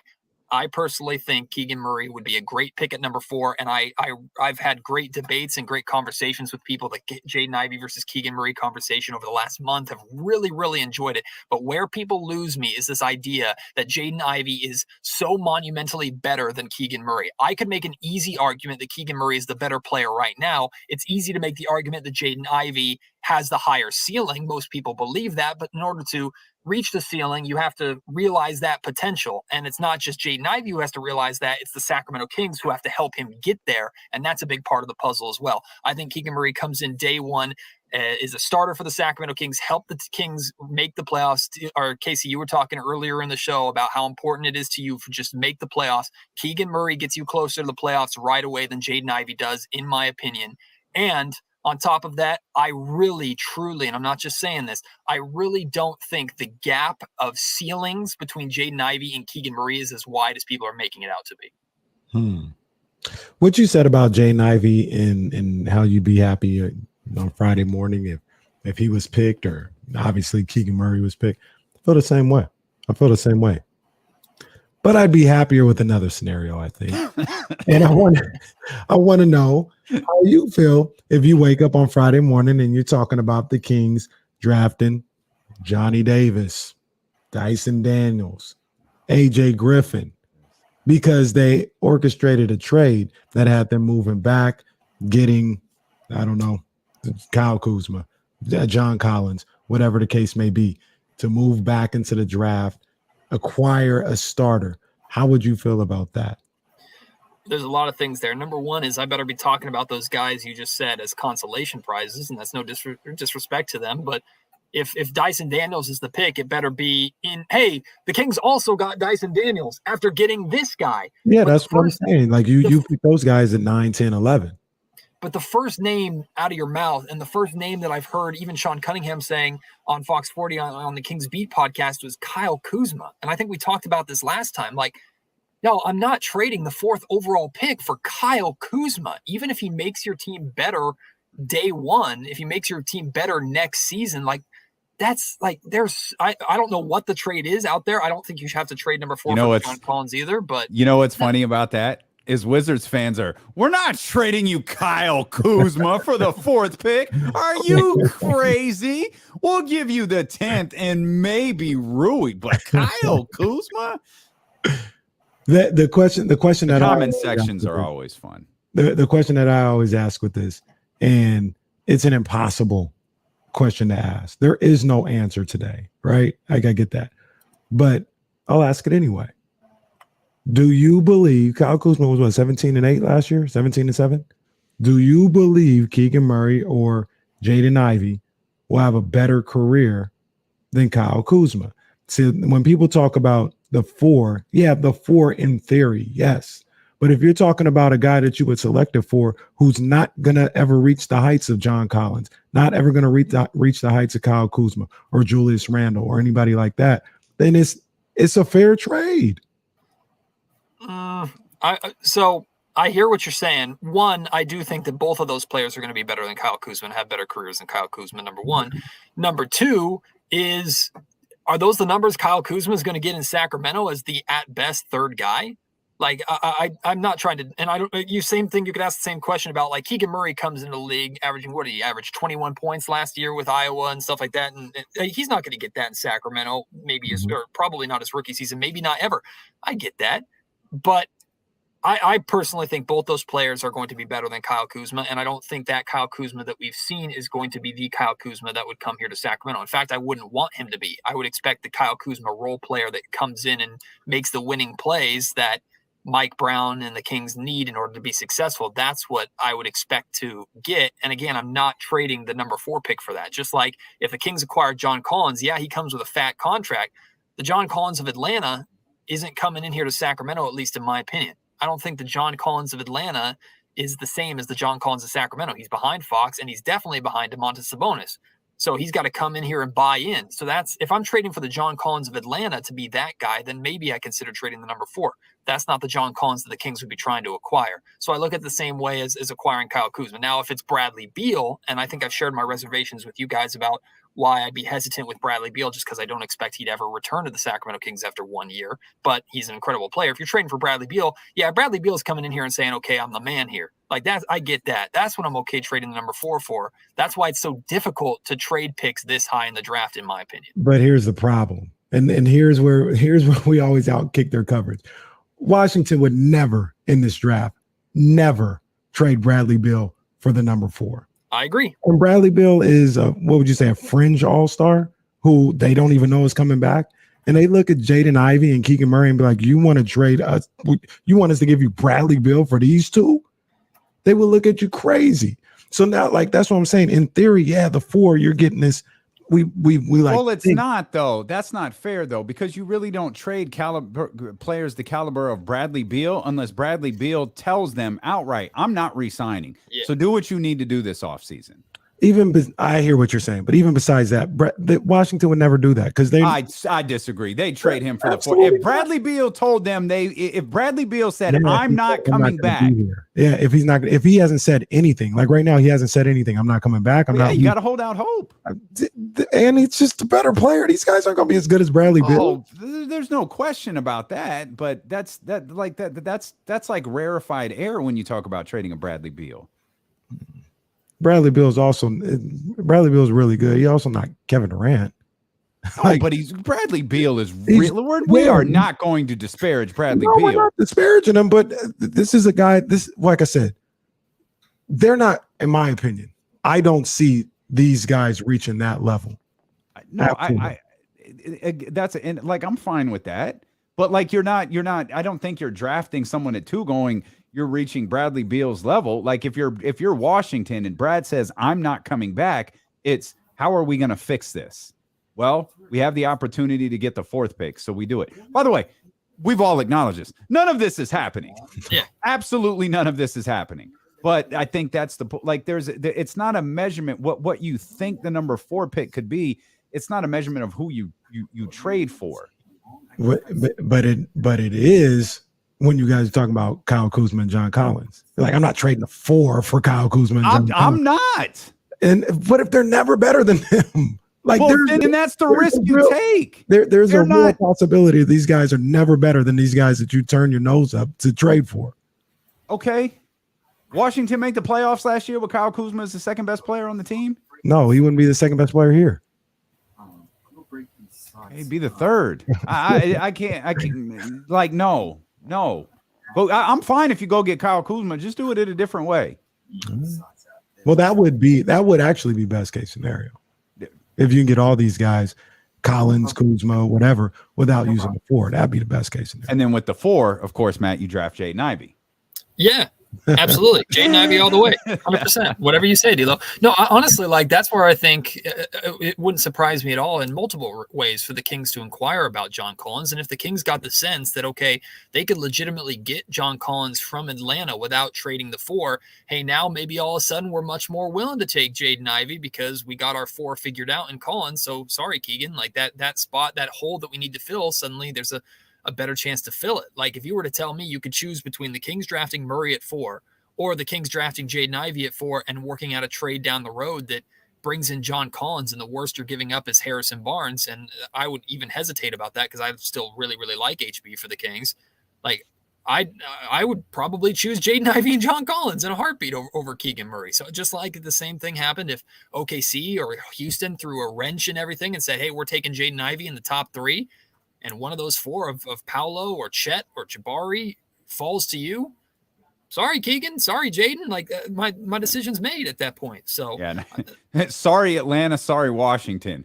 I'm not trading in that scenario. Yeah, absolutely not. I'm not trading. So I think we're getting, to me, it's one of 2 options. The Kings are either going to trade back to 5 with Detroit because they desperately want Jaden Ivey, or the Kings are just going to make their selection on draft night between Keegan Murray and Jaden Ivey. Like, I don't think the pick is being moved all the way back to 10 or 11 with New York. And I've dealt with New York Knicks fans too, who are trying and convince me why the Kings should consider taking back Cam Reddish. It's like, no, it's like, that was actually Kenny. that wasn't that was Kenny under his New York Knicks handle burner account. That was Kenny there. And I don't know if Monte feels this way too, but like, future first round picks don't interest me. Like, I know in our ultimate mock draft, I was able to get the future first rounder or next year's first rounder from Indiana added in as kind of a sweetener there. But that's not a secret anymore? Oh, no, it's out. Okay. I didn't know that was out. That is out.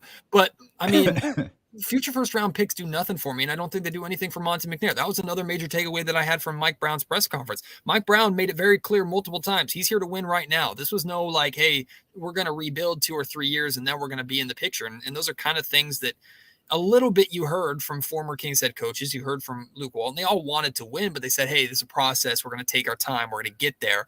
Mike Brown did say that implementing a good defense is going to take time, but he said, I'm trying to win day one. I'm trying to win right now. I took this job with the expectation to win. So what the Kings' goal for next season is it's not in question at all. And so we have to look at everything they do in the draft, everything they do in free agency, every trade they make as, does it help them accomplish that goal, and find out if that's the right route to take. With almost 800 votes, only 2 options available. Who are you picking at number 4? Jaden Ivey or Keegan Murray? 73% say Jaden Ivey. You all suck. You're trash. You're garbage. You have no eye for talent. He's the people's pick. No, it's the people's pick. The other 27% are big followers of Matt George and the Locked On Kings podcast, who I'm going to be joining later on this evening, which I'm very much looking forward to. Matt, we appreciate you so much, my friend. Jason Jones, hit that one more time for me there. Good old JR. Oh, it's live, pal. Jason Jones joins us next here, the professor on ESPN 1320. And you saw Jesse, Jason's on the phone. Great stuff, Matt. Yeah, Matt. Always a pleasure, guys. Man. How late are you? I don't have. I'll see you at 6. Tell our man Kevin we said what's up. He said hello. Kevin, come say hi. Well, boy. What up, Kev? Hold on, what it do? What's up, homie? Good in the hood, man. My man.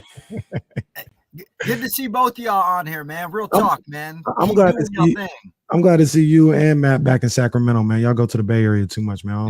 You don't need to cool that out. Man. He's not wrong. You know, it's funny. Some of the fans have told us that too. You know, they acting like we're selling out on the Kings, covering the Warriors. You know, Matt about to start his second gig on the Locked On Warriors podcast. It's a cold world, out there. Which side is he on? Yeah, exactly. Yeah, Kevin, good to see you, homie. We appreciate you guys. Later, guys. I'll see you in a little bit, buddy. All right, Matt. Good stuff, man.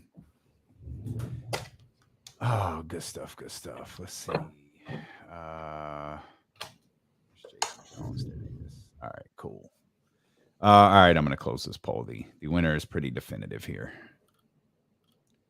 Pretty definitive. That's gotta be Ivy.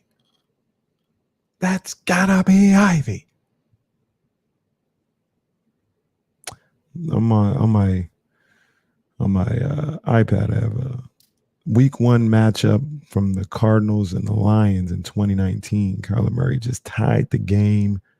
Or no, he got him within 2 with 43 seconds to go. Matthew Stafford in this game as well.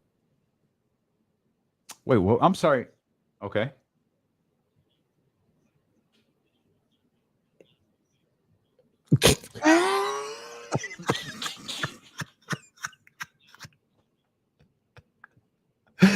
You weren't alone. Oh man.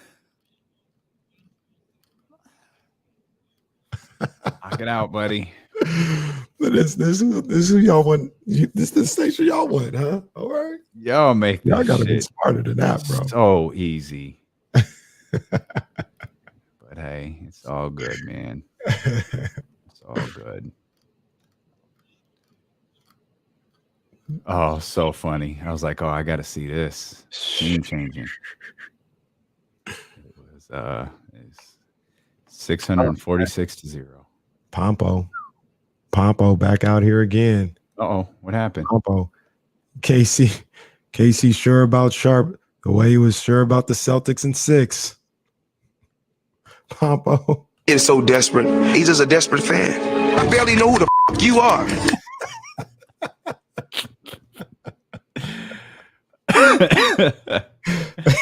That drop is funny.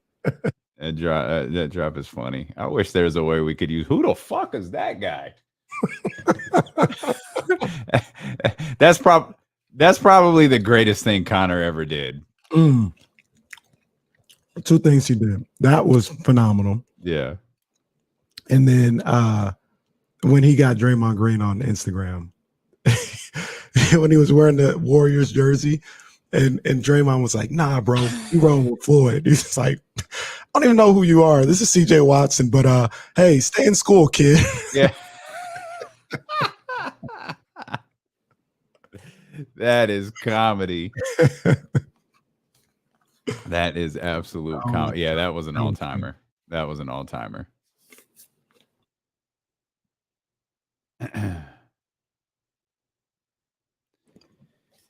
Pompo, it's always hey, it's just the best day ever. Jokes, man. You joking, I'm joking. It's all love, big dog. That's why we have a good time in the chatty house.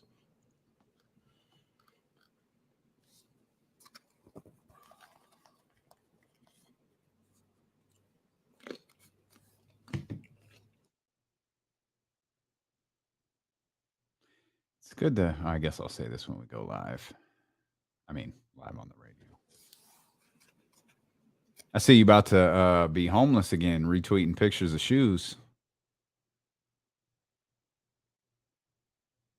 Those were so fire. Boy, if wow, they drop some off-white loaves like that, oh my gosh. Live on the Odyssey app, live on 1320 AM, live on Twitch, live on YouTube, live on Facebook. Wherever you are, we appreciate you so much for being with us. We hope that you come back. Draft day. 8 hours of draft day coverage from 12 to 8 o'clock. We'll take you all the way up until the draft starts. We'll go live to the podium for picks 1, 2, 3, and 4. And then we'll adjust accordingly. If the Sacramento Kings pick at number 4, that's what we'll be talking about for the remainder of the show. Anything anything major happens with the Kings, of course, anything major happens in the league, we'll have you covered on draft night, man. It's going to be fun. These shows are a lot of work, but they're so much fun when you guys tap in. Like there were, I think it was 800 people watching the press conference with Mike Brown and Monte McNair earlier today, and that just makes the show so much more fun. So we appreciate all you do to make this show pop, and we're excited for draft day for sure. Jason Jones is going to join us here in just a heartbeat for his weekly visit, and that heartbeat has beaten as Jason Jones is with us now. Excuse me, the professor, Jason Jones, with us now. Professor, did you have an opportunity to hear Mike Brown at his introductory press conference today? I did, and I had a little fun with it on Twitter. I didn't realize. It's always nice to know that people still hate your existence. So, oh my gosh, that feels excessive. It's always good to know that people take the time to follow you because they can't stand you, and because you don't parrot what they want to hear, you're a hater. So I mean, it's always fun. I'm glad that those 8 people still missed me. Hey, well, you're missed and loved here in Sacramento still, even if they don't. Well, even if they think you're a Lakers fan. Well, you are a Lakers fan, but they think you're a mole for the Lakers.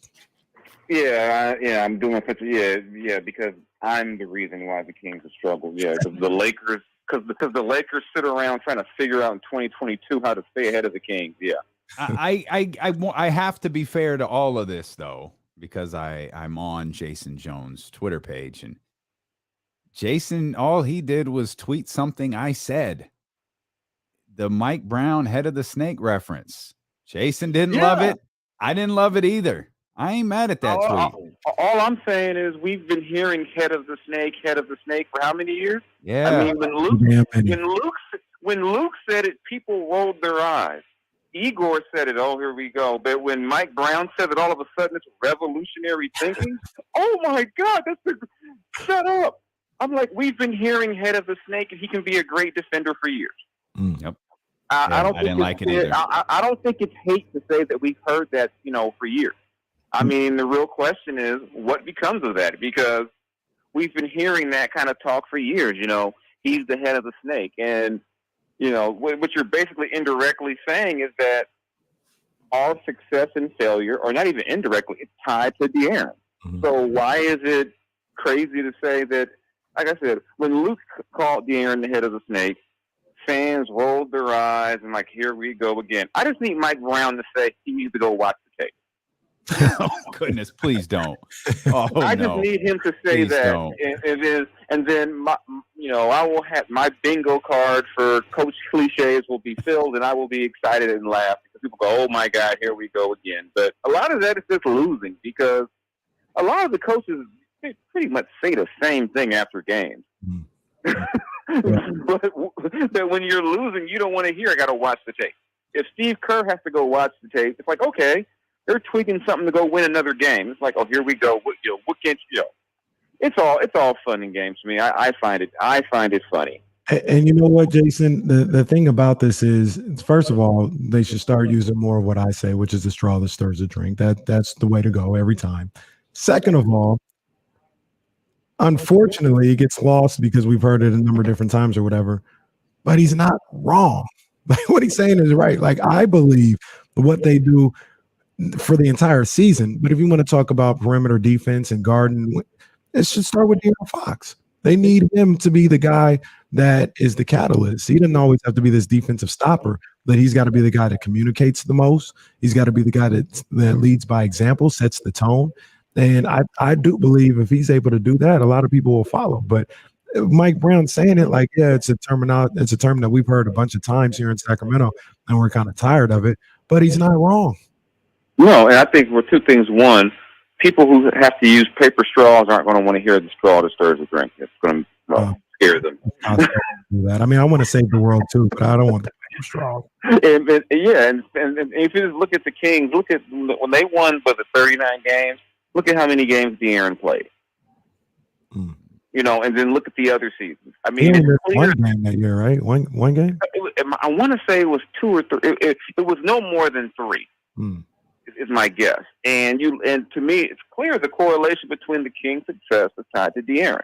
It's clear when he's out there more and he's playing well. The team. I mean, it's not like it's like a revolutionary thinking. I just think when you keep hearing the same thing over and over and over, and it's kind of like, okay, so all right. But when I watch a press conference, I'm not expecting to hear anything really deep anyway. Because if you lose the press conference, this is the last guy I remember losing the press conference was Adam Gase, and that's because he looked like he was on some other stuff that day.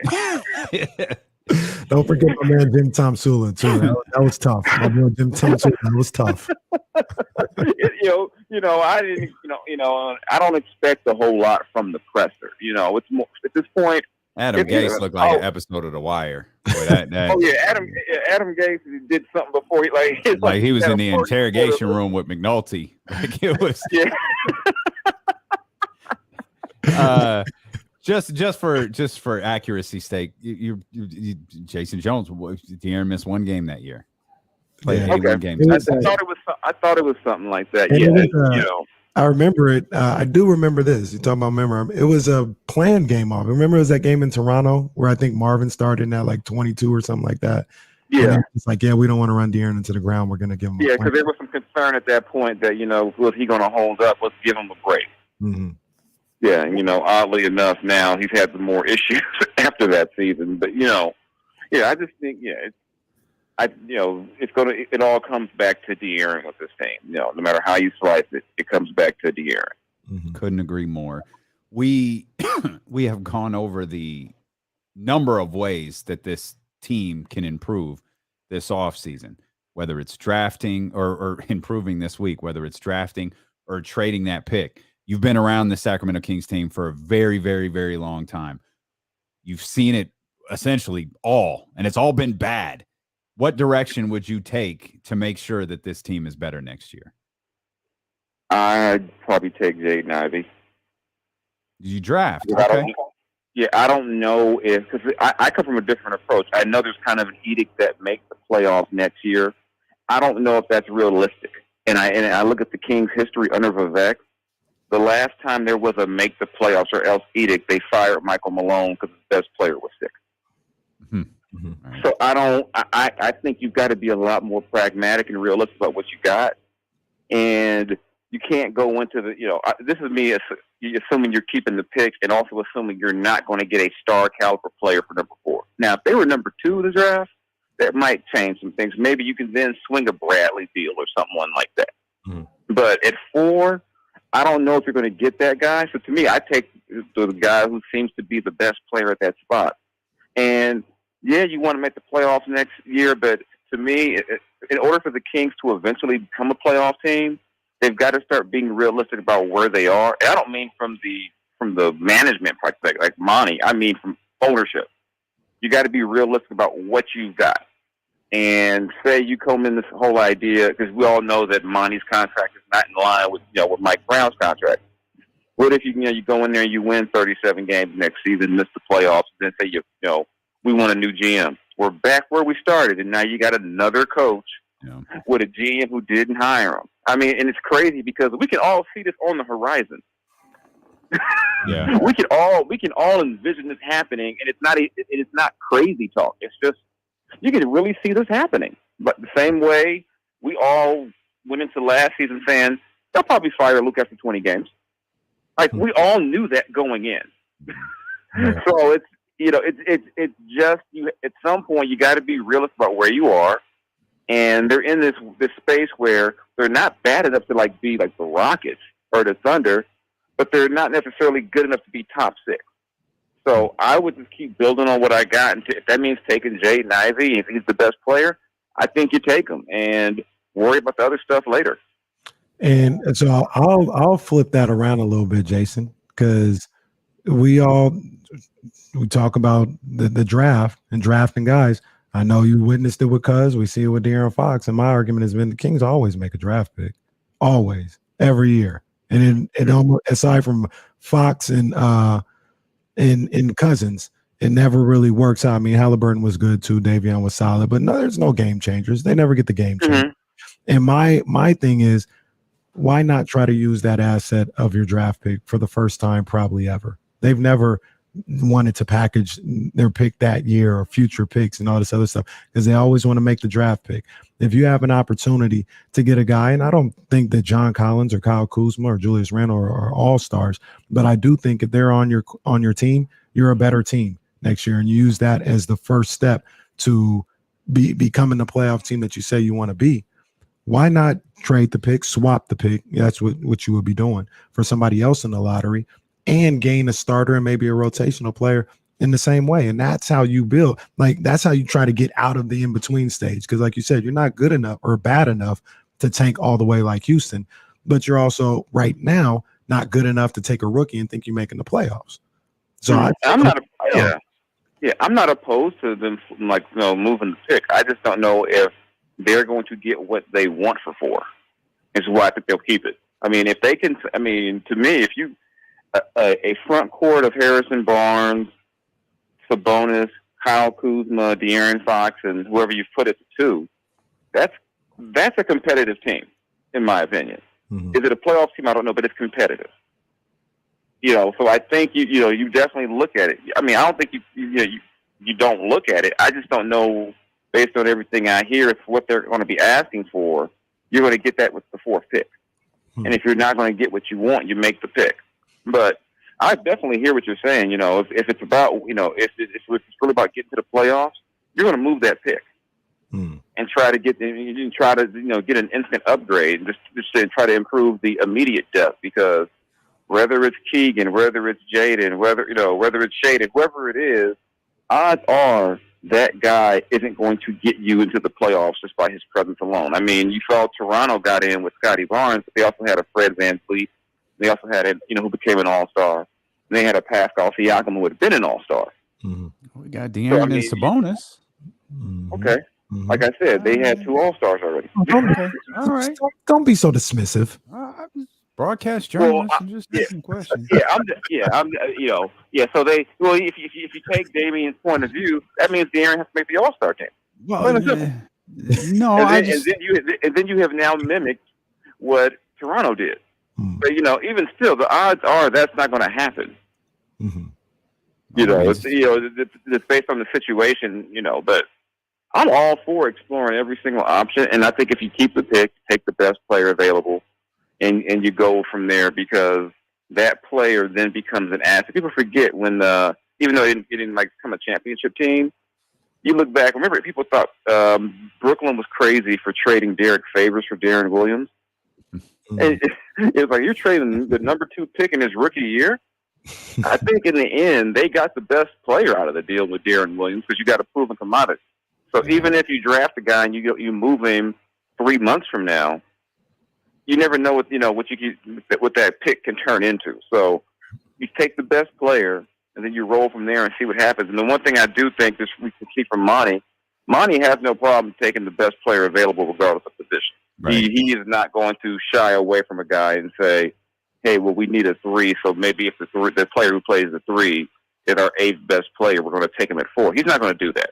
Right. Now if you trade down and get that guy, that's wonderful, and get some assets along with it. You look at what Atlanta did to get Trae Young. They moved down to a couple of spots that year, right, and allowed Dallas to end up with Luka. So I mean, there's different ways to get around it. I just think you got to know what your game plan is going in, and also, like I said, be realistic. It's one thing to say we got to make the playoffs, but you also got to look at if you look at the team and say, is this a playoff team? And we'll have a better idea in the fall. But I just kind of, if I'm a Kings fan or just an observer, when you start already reading stuff before the draft, it's playoffs or bust next year. It's like, this could be interesting. You damn right, it's playoffs or bust. But is that realistic? It better be. Make it real. Well, we got to see what the team looks Make it enough. Make it. They gonna have Mike Brown looking like Smokey and Friday. That's it. Make it enough. I gotta talking on the phone before you go. Your opinion on the report that the Pacers turned down a deal that would have sent Malcolm Brogdon to the Los Angeles Lakers for allegedly Russell Westbrook, Talen Horton-Tucker, and a 2026 first-round pick. I don't know. I mean, I don't know. The season ain't even started. Jason's already defeated. He's so sick of the Lakers. I don't know if I'm Indiana if I do that anyway. Really? I don't know. I mean, because I mean, to me, if you're Indiana, you've made that deal. You're going to take Russ and waive him. You're not going to keep him. And you're really trading for THT. Well, you're really trading for that pick next year too. I guess it depends on how long the Pacers rebuild plan is. Yeah, I mean, and the Pacers are one of those teams that aren't really big fans of we're going to be rebuilding. They're going to try to retool and try to, But I think the Pacers have so many different moving parts, besides Brogdon. What do you do with Miles? They got a lot, and there's no need for them to rush and make anything happen. But I've also learned, too, a lot of times those deals that were allegedly offered and turned down weren't nearly as close as people would say they are. So who knows? I mean, I see John Wall's going to make $47 million next season. Oh, yeah. Yeah, I mean, that's got to be the contract of the century. I don't think John's played since, before the pandemic. I don't think he has either. It's been a long. I think he beat the Kings just last year, didn't he? He beat the Kings twice. Yeah, he went to work on the Kings. Yeah. John Wall beat the Kings twice. Yeah. Oh, it just seems like it just feels like John hasn't played for Houston ever. It just feels that way. He showed up just to beat the Kings a couple of times, and then he went back to not playing. Add him to the list of random guys who showed up just to beat the Kings. No disrespect to John Wall. I mean, I think just call him one of the random guys. But we've seen a lot of guys who just beat the Kings, and then we don't hear from them for a while. Jason, KCP shows up and gives the Kings 30 at least once a year. Makes like 7 threes and then makes 7 threes the next week. Yeah. Total. John Wall has played 40 games in the last 3 seasons. God, is that many? Yeah. And it was actually, he beat the Kings. It was actually 2 seasons ago that he beat the Kings. He looking like an Iron Man playing 40 games. He's an Iron Man. Can't keep him off the court. I thought he was more around 15. See, that's when you're fully committed to the tank. You're like, we got a former All-Star guard on the bench. Nah, we don't need you. Oh yeah, he played that last season where James went to Magic City or whatever instead of training camp and showed up with the fat guy suit. And John and DeMarcus were that one press conference after the game. They're like, yo, this the press conference is like, yo, we gotta get this guy out of here. And James was gone. This ain't cool, man. This dude out here just don't care. And now James has been like on 2 other teams since, and all my friends who are Philly fans are dreading paying James Harden like $50 million next season. Man, that is a cold game right there. Hey, real quick, Jay, what do you do what you gonna do for the draft, man? You just watching it and tweeting alongside of it, or they got you working? Because the Athletic doesn't have beat writers for like a few teams, I'm actually going to be our Kings draft guy. Oh, welcome back. Yeah, like I said, I'm pretty sure no matter what I say about the pick, it'll be treated with hate. I used to be like, I like this Jaden Ivey pick. Bet you wish he was on the Lakers. Oh, he must have been a Lakers fan, is why you said that. I'm like, okay. Like, some of the irrational, to me, it's just good laughs. Some of the tweets I get, no matter what I say, it's like, and it's a very small portion. It's not like it's a lot of people. It's just they got to jump out there and like, we don't like you. I'm like, why do you follow me if you don't like me so much? Like, I haven't covered the team all season. There's really no logical reason for you to follow me. It's the same for people. If you want Kings news, I mean, like, why are you following me? Like, you hate us. I really don't even know you. And no one believes me when I tell them I like a lot of people in the organization. I don't get any joy out of the Kings losing. Jason, know people over years. Jason sounds like good old JR railing on Twitter on his podcast. Like, there's probably only a handful of people that get that reference, but Jason is going good old JR on Twitter right now. That's what I'll be doing on Thursday. I'll be doing that actually amongst I'll be helping with our news. I'll be doing like 3 things total. So stuff. Yeah, but I'll be writing our Kings analysis and what I think about the pick and if they move down or.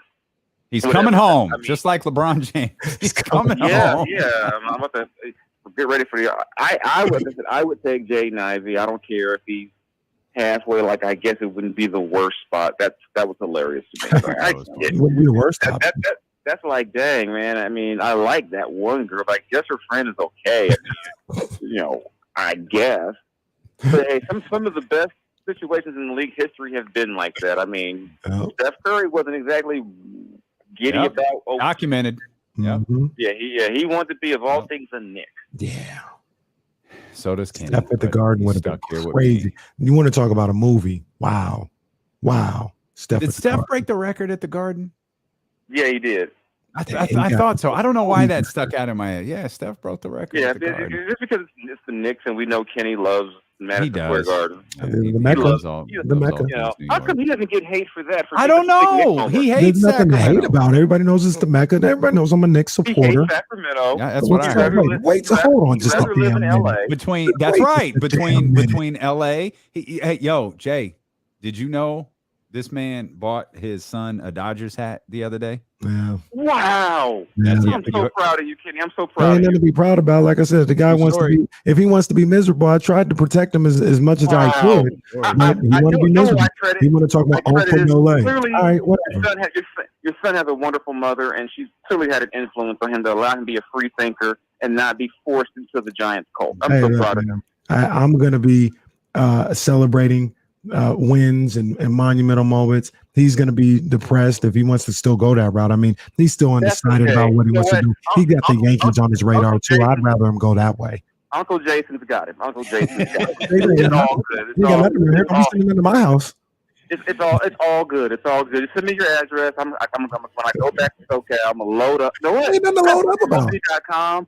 I'm gonna get a nice package of Dodger gear for him. You know, we gotta get this thing going. It's gonna get lost.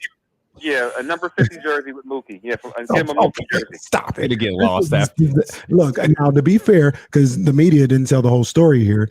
I didn't get him no blue Dodgers hat. It's that big league chew thing, and he just likes the LA because he's technically from LA. He's from LA. So yeah, I got him. It wasn't no Dodger blue that he had. Let's not get it twisted. Whatever. You sound like me explaining why one of my kids is a Warrior fan. You know, he was born up here, and you know, it's just kind of the where he lived. It's no, it's okay. It's okay. And what's crazy about it is that I'm a hat collector, but now because of the whole social media world, if I wear any of my other hats that aren't LA, people think I'm a bandwagon fan. I have almost every team except the Giants. That's how it should be. Absolutely. I don't have the Giants, and I don't have the Phillies just because I could never wear a Phillies hat. Be careful. Yeah, be careful. I don't have the Phillies. I don't have a Cincinnati Reds hat for obvious reasons. You got an Astros hat? Can't do that. Actually, I did at one point, but I'd never wear the Astros hat in LA. Yeah, you can't do that. Yeah, I mean, there's a lot of hats I don't wear when I go home. I would just have the bald head when I go back to LA. I do that more times than not, or depending on where I'm at, I might wear a Raiders, but that can be tricky depending on what neighborhood you're in. So a lot of times I just go with like a black Dodger cap, just something that black and plain, to try to keep the eye. Or I wear a Long Beach hat, which also can be tricky from the wrong place. I can't win. Just get a Seattle Storm hat. Like, you should be safe. Just get a Seattle Storm hat. I think if I wear some random team that no one's ever heard, is that the Atlanta Dream? That's right. That's it. And then I'll offend someone who doesn't like dreams. Something will happen. I was gonna say Las Vegas Aces, but immediately I thought, that probably won't work. I'm pretty sure the Aces have been claimed by someone by now. Who was that at the NFC Championship game a couple years ago? It was the Niners game that was wearing an NFL hat. It was an actor. Damn, Rob Lowe. Rob Lowe. Yeah, that's when we thought Rob Pelinka was at the game. Yeah, that's right. Yeah, it's just NFL. Like, hey, all right, way to go there. And Rob. I can think of an acronym for that would get me in trouble, so I'm gonna stop. On that note, Jason Jones, he's back with the Kings this Thursday over at the Athletic. Jay, we appreciate you, man. Thank you, brother. All right, I'll check in with y'all later. All right. Time to go. Time to go. We don't need those problems. No, we don't need that. The rare occasion where Jason agreed with both of us. He did. Can I also I did a bad I should have mentioned this while we got sidetracked talking about hats and baseball. And that was my fault because I brought up Reese there and his Dodgers hat. But he wrote it. Oh, you didn't even see it. No, I did. Like I was putting a tweet out and Matt George said, "Hey," and I looked up and he ran away. Like, Reese, come back. Like, hey, he was gone. I think he saw Matt and he was like, "I don't know who that is. I'm out of here."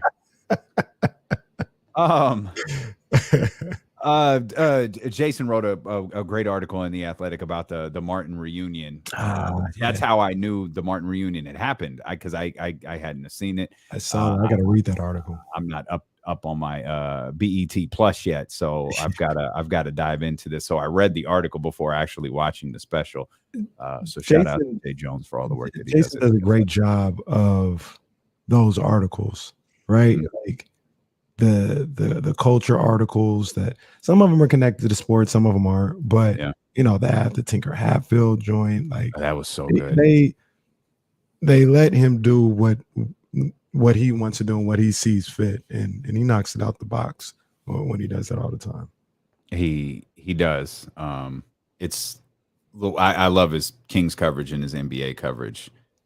I feel like that's perfect for him because he's got a great pulse of the culture, so to speak. He's got a great pulse on that. But yeah, no, he kind of did agree with both of us. He copped out. He just bailed out. He pushed right here live on the radio. He just pushed. And I will say this, I'll reiterate.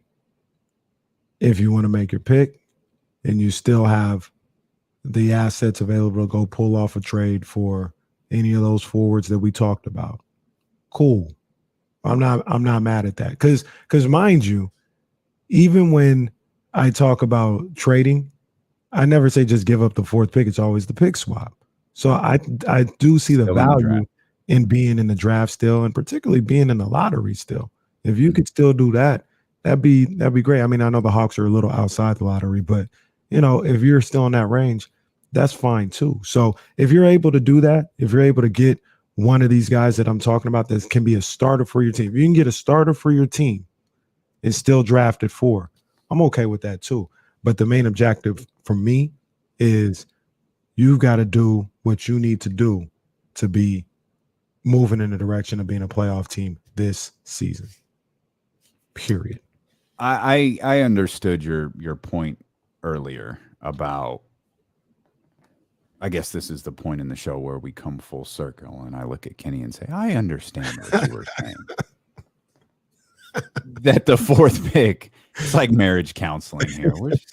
I hear you, Kenny. You look at it as the 4 is the biggest asset. Like you have a leg up in acquiring any of those guys on that list of players that we talked about because you have the 4th pick. You lose that leg up when you come down. And there's far more of a risk of not being able to trade for those picks when you don't have that 4 pick versus when you do. I just don't think those. I like John Collins. I would love to see John Collins in a Kings uniform. Kyle Kuzma. Like, I don't care if Kyle Kuzma doesn't get extended. If you're trading him for something else, then he just becomes another expire. He's no different than Harrison Barnes. It's just another expiring contract. Right. There's no loss there. If you trade the 4th pick, you desperately need whatever you're doing to work out perfectly. You know, you need this Domantas Sabonis thing to work out. Yes. Because you traded Tyrese Halliburton. Yeah. And, you know, just I'm going to use the word I used yesterday because I think it's accurate. It's trauma. It's the trauma of all of the things that have gone wrong for this organization. And no one has to use their imagination when you talk about getting a draft pick wrong, getting a trade wrong, drafting someone too early, drafting someone too late, missing out on a draft pick, having a bad trade. No one has to use their imagination to envision that stuff for the Kings because all you have to do is remember the last time it happened. Yeah. Every Kings fan listening can do that. It's not hard. Yeah. And it speaks to the importance of this week. It speaks to the importance of, I got to say this. Monte looked like he was glowing introducing Mike Brown today. I think Monte was thrilled that most of the questions were directed towards Mike Brown. I also think Monte had about 1 billion things on his mind sitting at that press conference. He probably wanted to get it over with so he can get back to work. Monte McNair, I swear, if you just scroll back on the YouTube feed or Twitch feed or whatever, the one thing he didn't do was like look at his watch. You could catch him like looking around and like he was really into it. Like he was during the introduction when he welcomed Mike and all of that and kind of turned things over.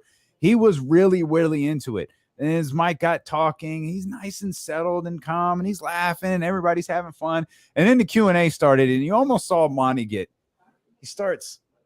he he starts kind of like moving around, and I'm telling you, he stops short of looking in his watch. It's kind of like I probably have 47 messages upstairs waiting for me. Like, I need to get back. Too long. They had the y'all don't need me, right? Okay, I'm gonna go back to fixing the franchise. The way they cut off that feed. Just cut it off. Like, oh, over. Okay. That's all right. Better click the got it button because this thing is over. It's a wrap. Keep it moving. During the show last hour or so, you had the report from Sam Amick. I don't think we talked about it. That the Hawks have been tied to Sacramento for the number 4 pick with a deal involving Harrison Barnes. So it sounds like before they were trying to get that done without using the 4 pick to get John Collins. Now it seems like that may be part of the talks. Once again, a lot of talk going on, a lot of smoke screens and everything going on at this time of the week where we're almost 48 hours away or so. But if I'm Atlanta, I'm thinking about this the other way. I can't do that and not get the 4.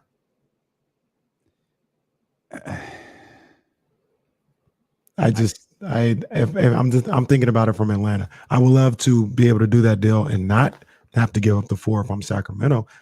That's what I'm worried about as a Kings fan. But if I'm on the flip side, if I'm down there in Decatur and I'm looking at this Hawks team, I'm like, come on, man, you got to get the 4, man. You can't give up that John Collins and everybody else for Justin Holiday and Harrison Barnes. Like, come on. But we know what time it is. You're shedding contract. I know. You didn't want John Collins. We all knew this. You didn't want him. But here's the deal. They'll say, well, I can go somewhere else and get better than Harrison Barnes. No, you can't. You think you can, but I bet you can't. What you going to do? Go ahead. What's his name? Travis? Well, I can't remember his name. What you going to do, Travis? Go ahead. Call LA. What you going to do? Go get Russell Westbrook? Go ahead. Go get Russell Westbrook. Pay him $47.5 million this year. See if that makes your team better. Go ahead. Go do that. You want THT? You can go get THT. Go ahead. Go do that. Oh, man. No. They took their chances. I don't know. And let them take their chances if that's the case. If the Kings walk out of Thursday with John Collins, just John Collins, you're happy? Well, no, because I would expect them to get Collins and Herter, or Bogdan's been mentioned as well. Bogey's been mentioned as well. So I expect 2 people out of that deal. And you have your draft pick. You'd have your draft pick. You'd swap. Well, you'd have this. You'd swap. So you're coming out of Thursday with Collins and another rotational guy and your rookie.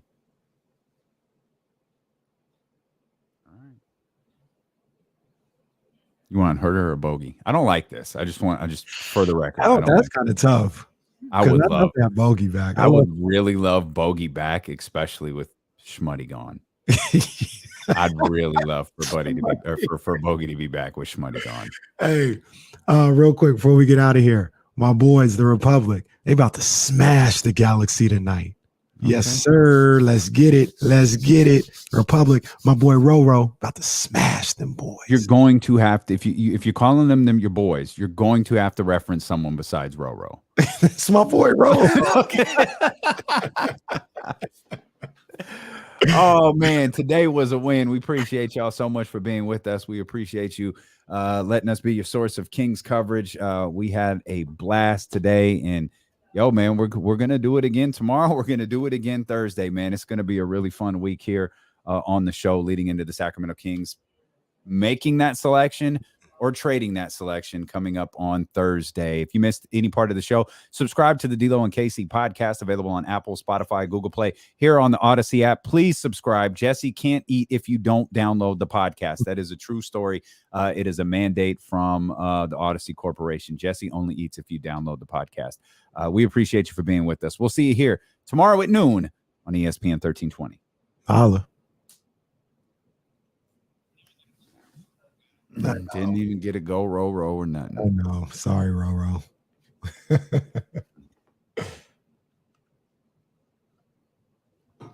Man.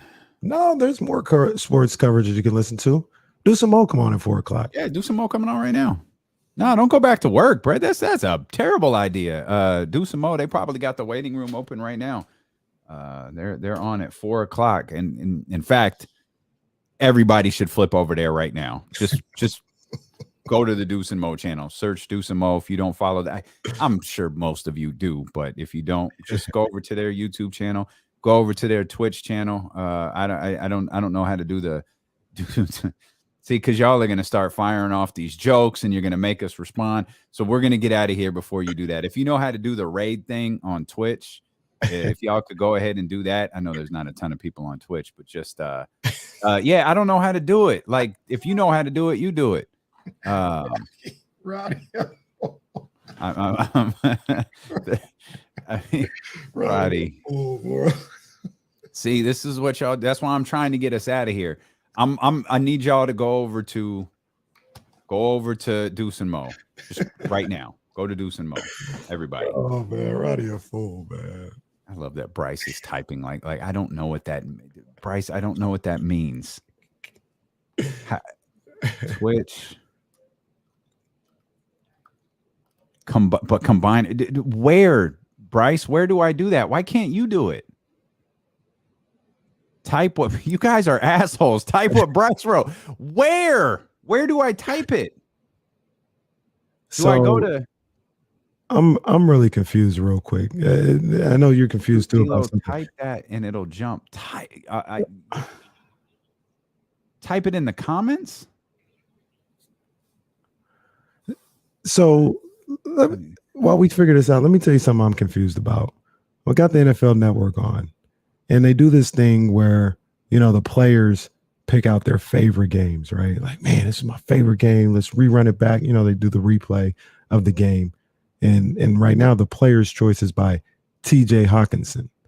Now, mind you, that's the tight end for the Lions, correct? He's a baller. TJ Hawkinson, tight end for the Lions. He's got this game as his player's choice, is this tie week 1 between the Lions and the Cardinals. Why would we have this on the list? Why would they agree to play this game?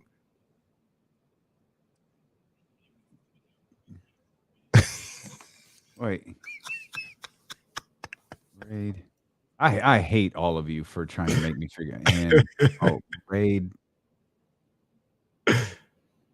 I am an absolute idiot. Raid Deuce and Mo. Raid/Deuce and Mo. That's what. Raid/Deuce and Mo. Yeah. Raid/Deuce and Mo. I feel like this. I feel like this is just. I feel like y'all are just trying to be funny. I don't think it did anything. Raid. Did I spell Deuce right? I spelled and right. I spelled mode right. What did I do wrong? What did I do wrong? That's what I did. Oh, at Deuce. Oh, Bryce didn't say that before. /raid at Deuce. This is ridiculous. This is the dumbest thing I've ever done in my life. You have to. I invalid username. I'm not laughing at you. I'm laughing at Roddy a fool, bro. I'm not even looking at Roddy's messages. At Deuce and Mo. Guys, I tried.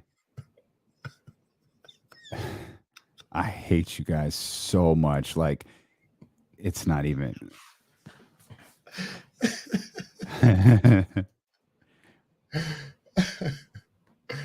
Oh man, why does it keep saying Deuce and Mo is an invalid username?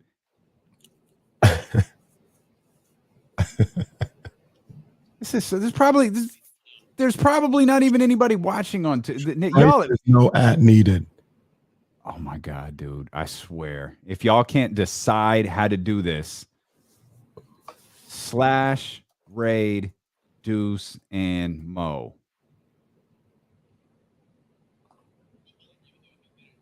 I swear. See, look, there's another raid Deuce and Mo. Dude, this is I hate you. You guys are just trolling me now. You guys are absolutely trolling. Add the at. Don't add the at. Deuce, Mo, I tried. I swear I tried.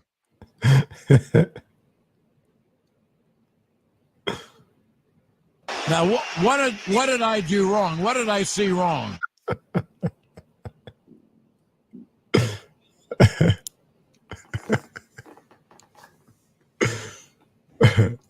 Every time I put the at, it says Deuce and Mo is an invalid username. I'm looking directly at their username. Just go to Deuce and Mo. Everybody, right now. This is over. Go to Deuce and Mo. Oh. Everybody go to Deuce and Mo's channel before I start putting all of Roddy's messages on the screen.